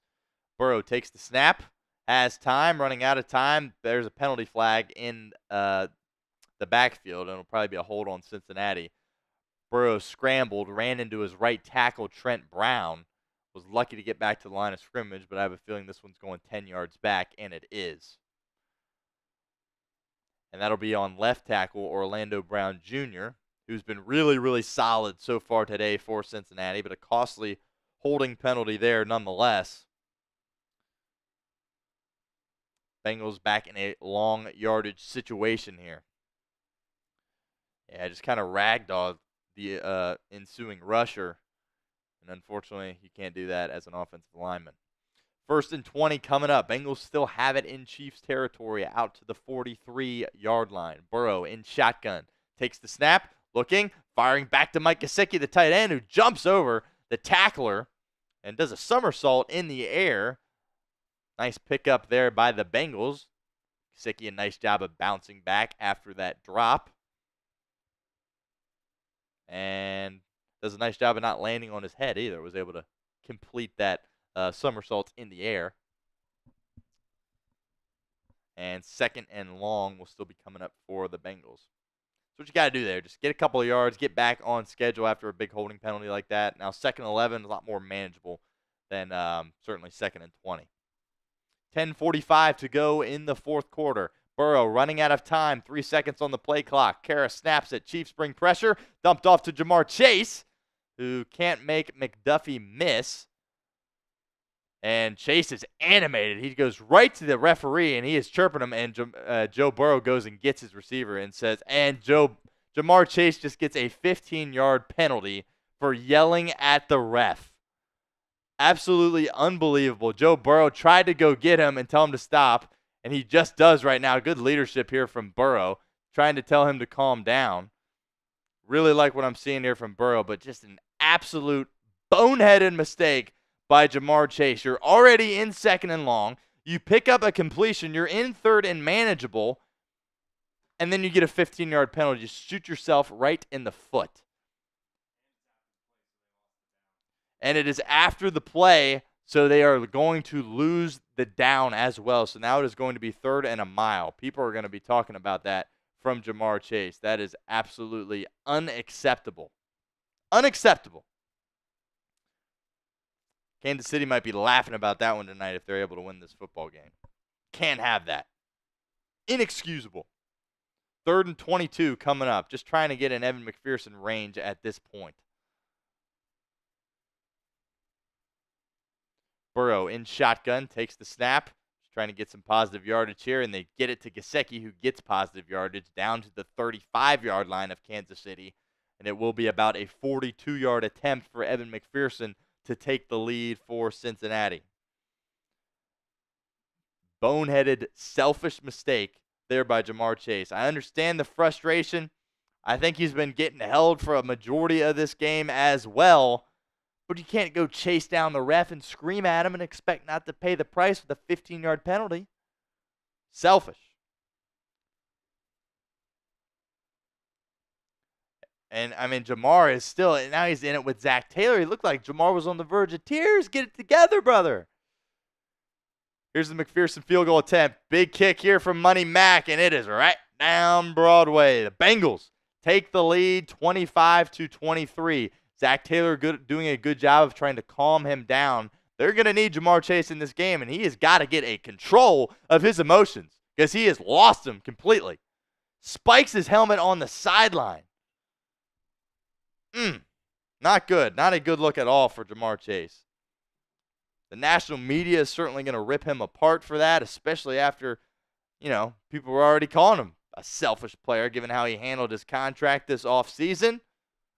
And then he goes out there in the biggest game of the year. I get it's week 2, but the biggest game so far against the reigning defending Super Bowl champions, and gets a 15-yard personal foul, yelling at the ref in the fourth quarter in a one-possession game.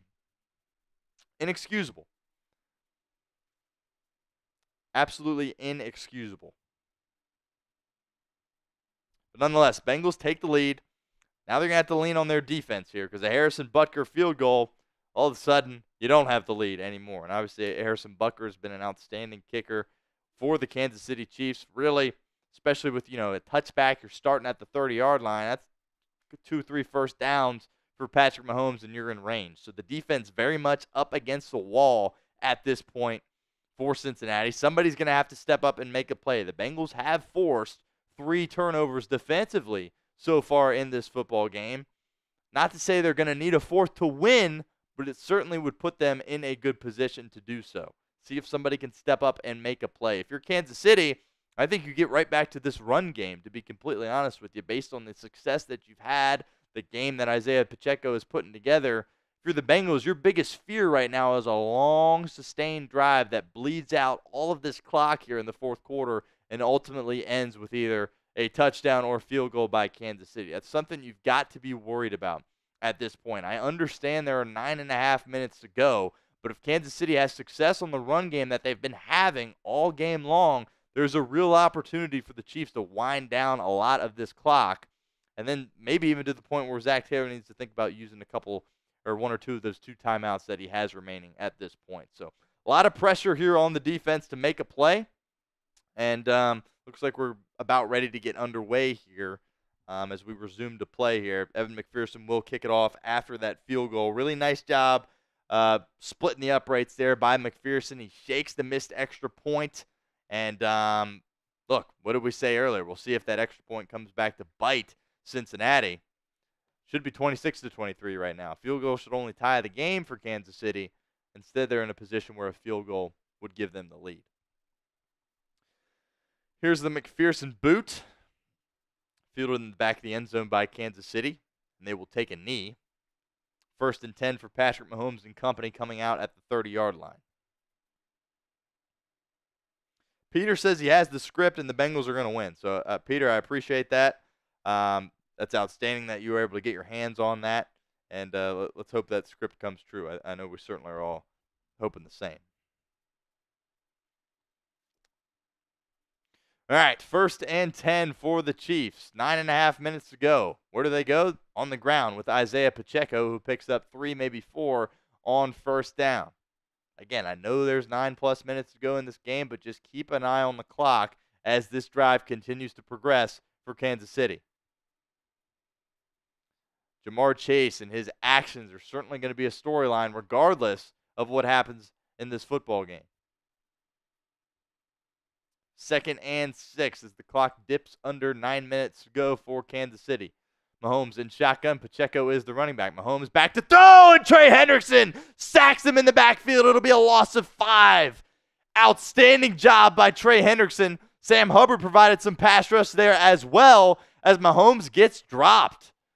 Usually you see a lot better recognition by Patrick Mahomes on his blind side, but his left tackle just absolutely gets beat. And the next thing he knows, he's getting dumped in the backfield by Trey Hendrickson. Outstanding play. Hendrickson's 2nd sack of the afternoon.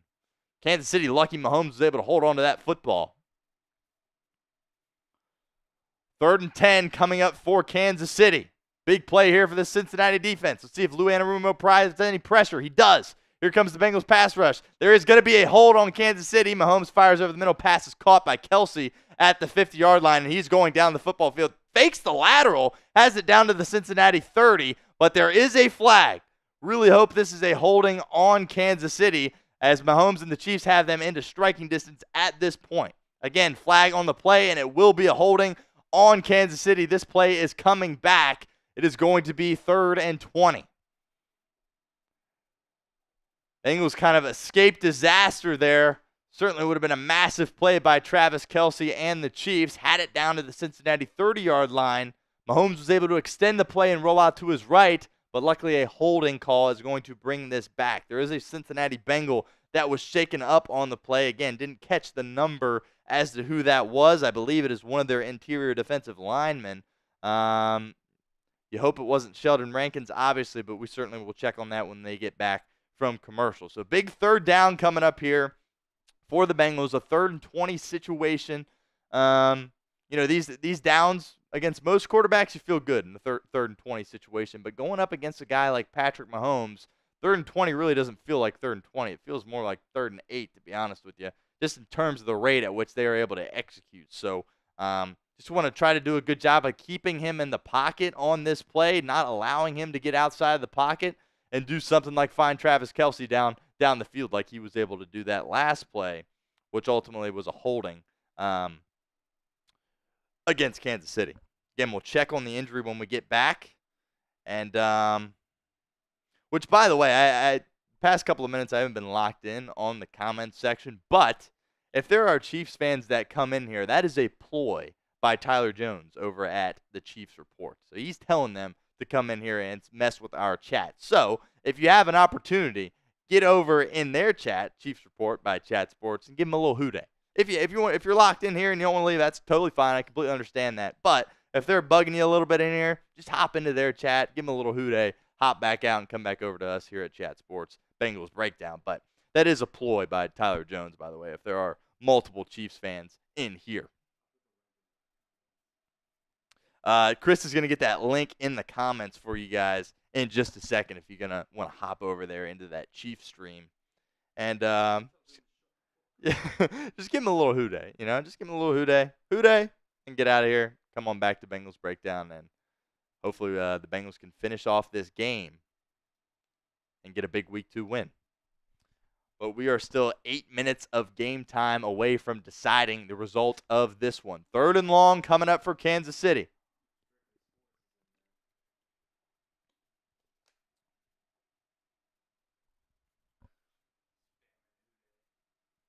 Yes. Who is it? Strictly Sports? Strictly Sports is in there spamming hooday, so appreciate you, Strictly Sports. 3rd and 20, 7:50 to go. Wide receiver screen to Rasheed Rice. Can the Bengals make a tackle? They can. Beautiful job. Guess who? Logan Wilson, who gets shoved after the play. Let's not do anything selfish. Of course, Logan Wilson would never do anything like that, and the Bengals defense is able to get off the field here. Got to go down and score points. Absolutely. Field goal at worst. Just telling you, I really like what the defense has done in the second half, but if the Bengals don't go down and score at least a field goal, you don't feel confident. Just keeping it a buck. You don't feel confident at all. So we'll see what Cincinnati can do here. Need at least 3. We'll see if Charlie Jones is able to do anything for him here in the return game. He is back deep as their punt returner. The boot from Kansas City is off. Charlie Jones is back. Really nice punt by the Chiefs. Jones has some space to work with here and ultimately goes down at the 50-yard line. So Joe Burrow and the Bengals offense need to go 85 yards if they want to score a touchdown. And certainly want to at least get in field goal range and give Evan McPherson an opportunity to extend this to make it at least a situation where Kansas City needs to go down and score a touchdown. If you're just joining us, see a bunch of you guys sliding on in to our live stream right now. Certainly appreciate that. Like our video if you have not done so already. We had 290 likes on our video last week, week 1, Bengals lost to the New England Patriots. 290, and we have 270 likes right now as we speak. So we're 20 likes away from beating that mark.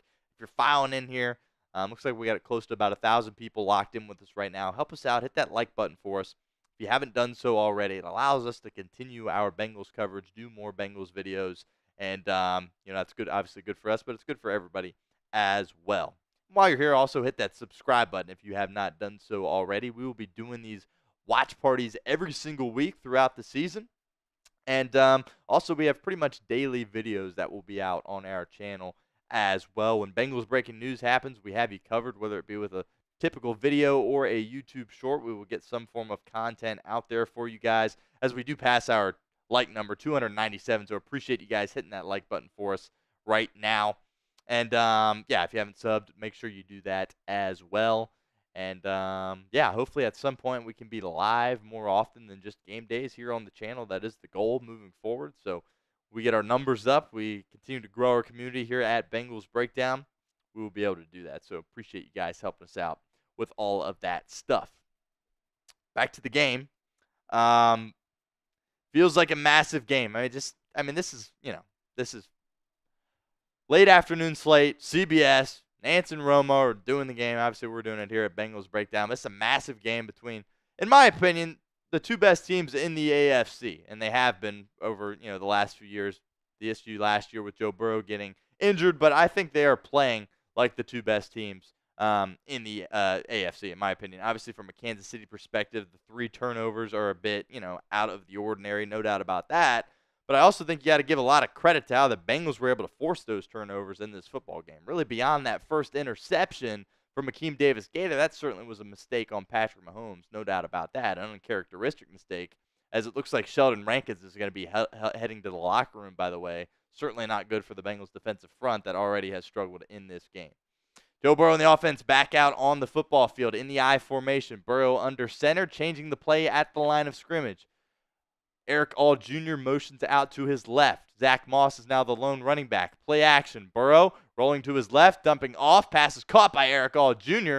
Does a nice job of protecting that football. Picks up about 5 yards. Solid drive starter there by Zach Taylor and the Bengals offense.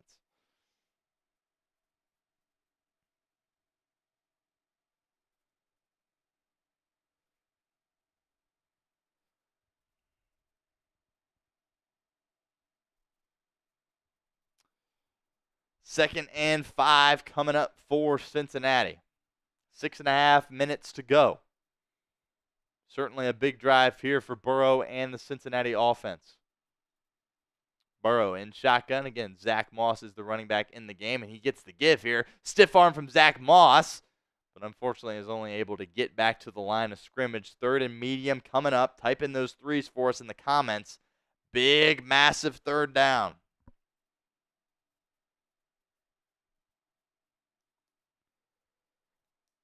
Just under 6 minutes to go here in the game.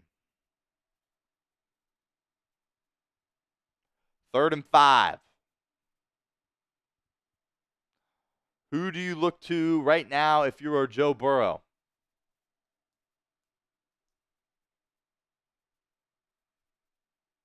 Trenton Irwin comes in motion. Burrow takes the snap. Kansas City provides a little pressure. Gesicki on the out route. I think he got enough for the first down, and the official signals first down. Great job by Mike Gesicki. Coming back after that drop he had earlier in the 4th quarter, has made 2 really big receptions here of late for Cincinnati, and they're able to keep the chains moving forward. Great throw by Joe Burrow. Great awareness by Gesicki, reaching that ball out beyond the first down marker. First down Cincinnati. Type in those ones for us in the comments section. 5 minutes to go. Burrow in shotgun. Chase Brown back into the game at running back, and he gets the give, and he has some space. Chase Brown shoots through the middle of a gap there and picks up about 11, 12 yards for a Cincinnati first down. Type in those ones for us in the comments section. Feels like every time they hand it off to Chase Brown, he just shows you some kind of burst that Zach Moss hasn't been able to give you. Great job by the offensive line there, providing him an alleyway to go through. 4.5 minutes to go. Again, keep an eye on that clock. If you're Zach Taylor and the Bengals, you would love to run this thing down and not even let Patrick Mahomes touch the football. Kansas City does have all 3 timeouts at this point. 4 minutes, 15 seconds to go. Play clock at 3. Burrow under center. Takes the snap. Another handoff. This time it is Zach Moss who picks up 2, maybe 3 yards. 2nd and 7 coming up for Cincinnati. They opt to take Chase Brown out, and it's pretty obvious just to the eye that the pop, the burst, the speed between the two running backs isn't comparable. But don't want to knock Zach Moss too much. He's really done a nice job of fighting through contact and getting the extra yards when they've been available to him in this game. So pleased with this performance, but we'll see what Dan Pitcher, Zach Taylor, and the Bengals offense dial up here. 2nd and 6, 3.5 minutes to go. Burrow in shotgun. Burrow takes the snap, drops back, fires over the middle. Had Andre Iosivas. Throw was a bit too high. Iosivas certainly could have caught it. That's one Joe Burrow is going to want back. Would have been a first down over the middle of the field. Luckily, falls harmlessly to the ground and doesn't get picked off. Yeah, Joe Burrow's got to throw a better ball than that. Passes a little bit behind Yoshi and certainly a little bit too high as well. 3rd and 6 coming up. Spam those threes for us in the comments. 10 seconds to go on the play clock. The game clock is stopped at 3 minutes, 27 seconds to go. Burrow takes the snap, running out of time, and he gets dropped. Just not the right protection there by Cincinnati. Too many rushers, not enough blockers. And Burrow gets dumped. Patrick Mahomes is going to have an opportunity to go down the football field and score, only needing a field goal to take the lead.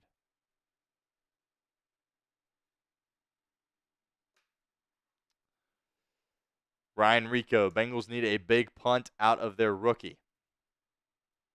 Clock is still ticking. 2 minutes, 52 seconds to go in this game. Bengals were worried about having to rely on their defense to make a stop late in the game, and that's going to be the case. Rico.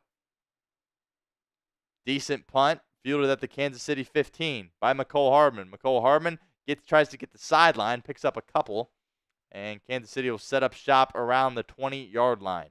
Kansas City, 2.5 minutes to go. They have all 3 timeouts as well as the 2-minute warning. So time really is not a factor here for Kansas City and this Chiefs offense.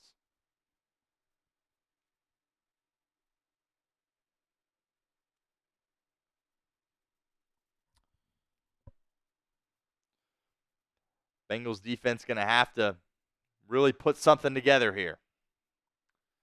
No doubt about that. Will they be able to create their 4th turnover of the football game? Mahomes takes the snap, hands it off to Pacheco, who muscles his way forward for about a 5-yard pickup. Again, the Bengals are without Sheldon Rankins right now, who went to the locker room with an injury. Zach Carter is in. All Joe Burrow can do at this point is watch. Mahomes takes the snap. Bengals bring 4.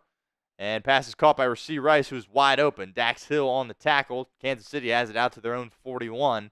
And it's a good start to the drive for the Chiefs as we hit the 2-minute warning here at Arrowhead Stadium.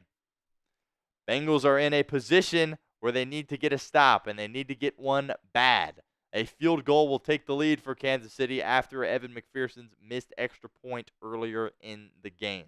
While we have a moment here, I want to shout out our friends over at Game Time, because today's live stream watch party is presented by Game Time. Game Time has a new feature called Game Time Picks that makes getting tickets to see your favorite teams play live even easier. Game Time Picks filters out the fluff to showing you only incredible deals on great seats, so you don't have to waste time searching through thousands of tickets. Game Time Picks is the easiest way to find and buy tickets to live events. Bengals versus Chiefs is the Game Time game of the week, and it's certainly living up to those expectations given the finish that we are in store for. My 2 favorite features on Game Time. First up, the seat views. Get a panoramic view from your seat in the app before you buy. Also, the all-in pricing. Toggling this feature shows you your total up front, so you don't get those surprise fees at checkout like a lot of those other ticketing companies. Take the guesswork out of buying tickets with Game Time. Download the Game Time app, create an account, and use code CHATSPORTS for $20 off your first purchase. Terms apply. Again, create an account and redeem code CHATSPORTS for $20 off. Download Game Time today. What time is it? Game time. All right, so the Bengals are in a position where they need their defense to step up and make a play if they're going to win this football game. And it's hard to swallow, hard to stomach the fact that they're in this position because they really have dominated this game from start to finish. But that fumble by Joe Burrow that resulted in the scoop and score from Kansas City really turned things on a dime for this Chiefs football team. And you have, the play with Jamar Chase, again, in the fourth quarter, just a selfish football play where he goes and chases down the ref and screams at him and expects not to get flagged 15 yards. You can't do that. You might not like the way they're calling the game or what have you, but you can't do that. And Jamar Chase, unfortunately, put his team in a position where they ultimately were in the 3rd and a mile. They had to just kind of take some yards, get in Evan McPherson field goal range, and their hopes of scoring a touchdown on that drive ended when Jamar Chase got that penalty. So certainly some significant things that the Bengals are dealing with and a reason why they're in this position that they are in. 2 minutes to go. Kansas City has all 3 timeouts. Patrick Mahomes has it at his own 41-yard line. The give is to Pacheco. Great job by the Cincinnati front there. 3 guys in on the tackle. J2 Fele, Jermaine Pratt, and Logan Wilson. Only a pickup of 1 for Pacheco. 2nd and 9 coming up, and Pacheco is limping to the sideline. Certainly noteworthy as Samaje Perine comes into the game at running back. That's pretty ironic, if I do say. He is flanked out to Mahomes' right. Mahomes will take the shotgun snap. Looking over the middle, running out of time, floating, lofting, sideline, and will have to throw it away. 3rd and 9 coming up for Kansas City. Type in those 3s in the comments section.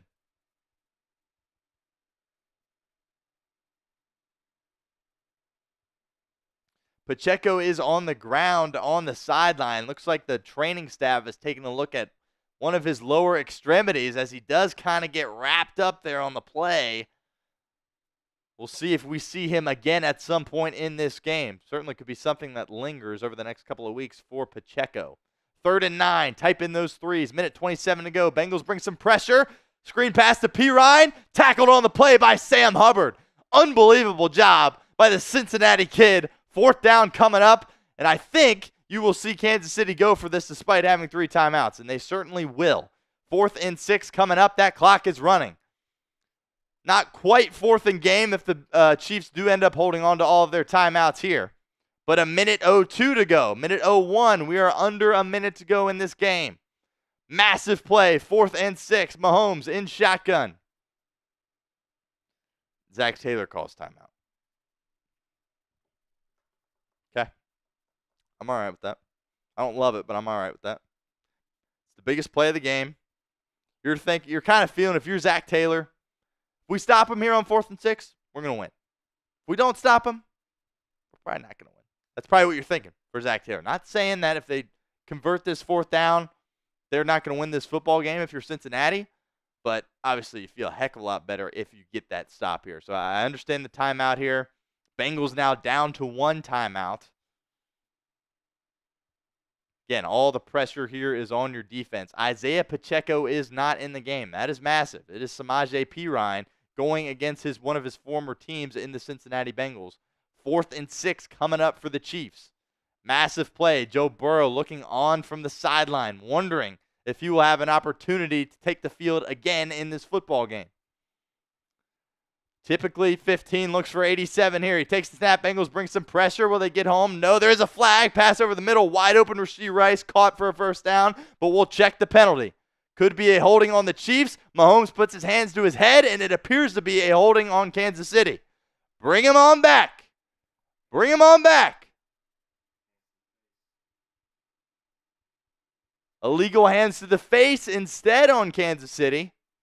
Nonetheless, they will be brought back. It'll be on Wanye Morris. 48 seconds to go in this game. Kansas City will have to do it over again. Oh, yeah, that's pretty blatant. Right to the face mask of Trey Hendrickson. Can't do that. And that is a penalty. 4th and 16 coming up. Kansas City, again, very dangerous in these long yardage situations, especially if you let Patrick Mahomes get outside of the pocket and buy time. 4th and 16 coming up. 48 seconds to go. Kansas City has it at their own 35-yard line. Bengals lead 25-23. Mahomes in empty. And it looks like Zach Taylor will use his final timeout of the game. Timeout, Cincinnati.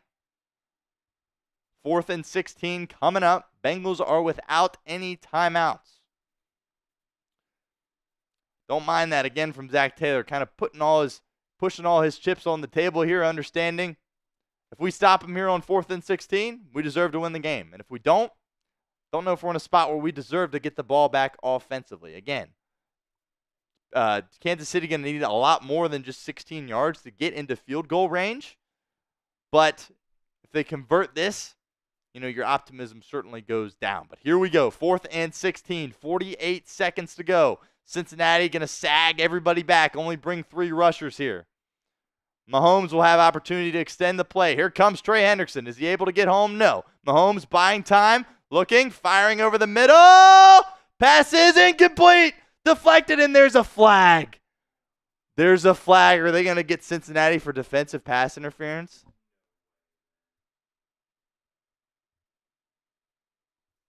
We will check the flag. 38 seconds to go. We are waiting on it. The camera crew panned to rookie safety Dejon Anthony. 7th round pick by the Bengals. Could a flag potentially be on him, or is this going to be offensive on Kansas City? Oh, after the replay, you worry he may have got there a little too early. We'll see if they call it. And they call pass interference on Dejon Anthony. And that is just absolutely sickening on the rookie 7th round pick.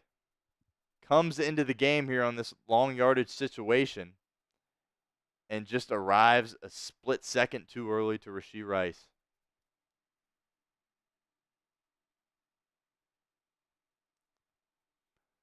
They just showed Joe Burrow on the sideline.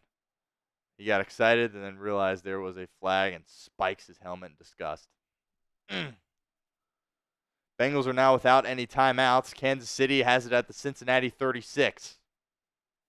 It would be a 49-yard field goal from this point by Butker. Mahomes running out of time, looking, has to throw it away. 2nd and 10 coming up, 32 seconds to go in the ball game. Make sure you guys are subscribed if you have not hit that sub button yet. Gotten lots of subs so far on this stream, so appreciate all you guys. Hit that sub button, youtube.com/BengalsTV. Sub for dubs. Keep subbing. Maybe Cincinnati will be able to get something going here.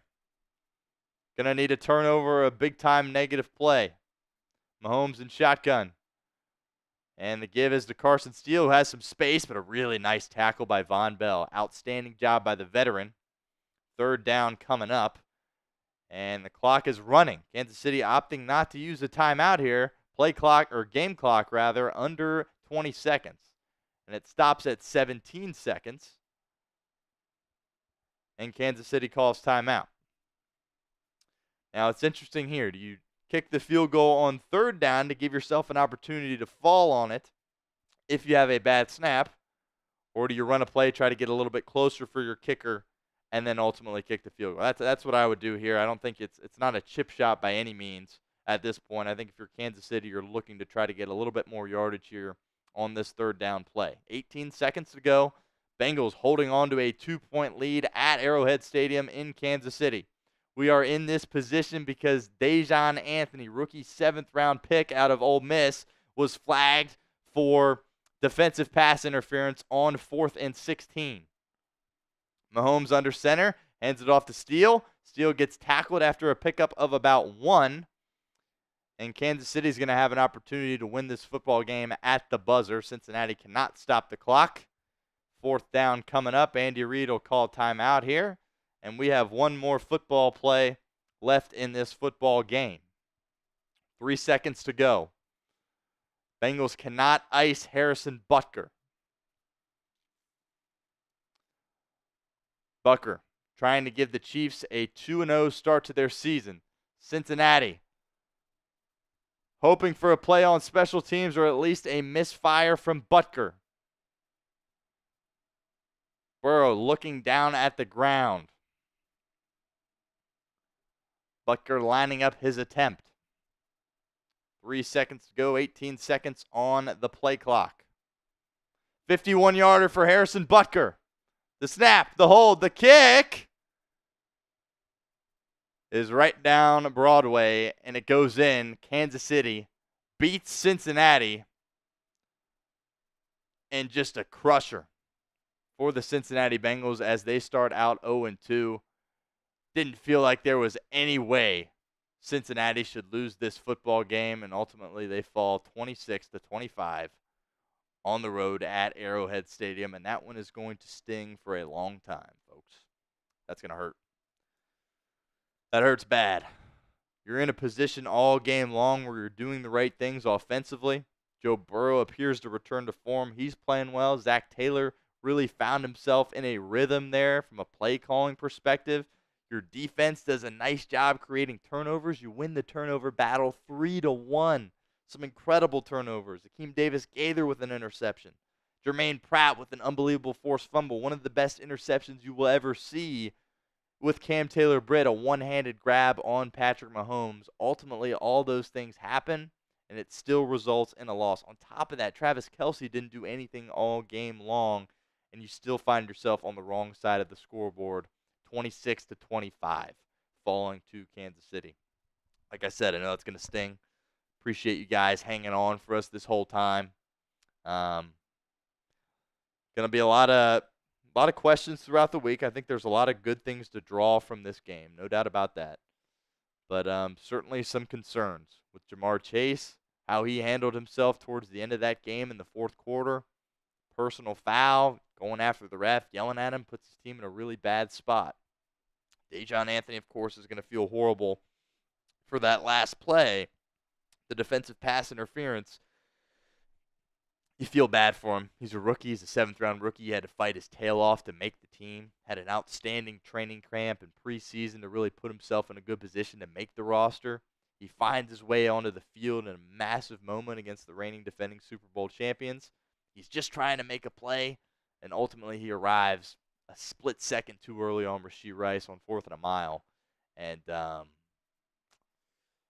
automatic first down for Kansas City, and then it's kind of a formality at that point, especially when you have a kicker like Harrison Butker, kind of just to go down the field and ultimately win the game for your team. So it's going to hurt for a while. As a fan base, it's going to hurt a lot for a while for those guys in the locker room, for those coaches, people that cover this football team. And I think they're in a position where they're in a spot where they can make a run here based on their performance today. Again, that's the best team in the NFL. They lose at the buzzer by 1. Obviously should have won the game. And ultimately it doesn't end up happening this afternoon for the Bengals. But if you're a Bengals fan, I think there's a lot of reason to be optimistic about what the rest of the season has in store. And you did a complete 180 on your performance from last week. There's absolutely no doubt about that. So appreciate all you guys hanging with us throughout our watch party today. Had a blast of a time, of course, until the very last play there. Hope you guys enjoyed it as well. We will be back next week. So make sure you are locked in for that. And also, we will have an instant reaction video for you guys coming out as soon as possible. So be on the lookout for that. So Bengals fall 26-25 in a heartbreaker at Arrowhead Stadium. And we will catch you next time here on Bengals Breakdown.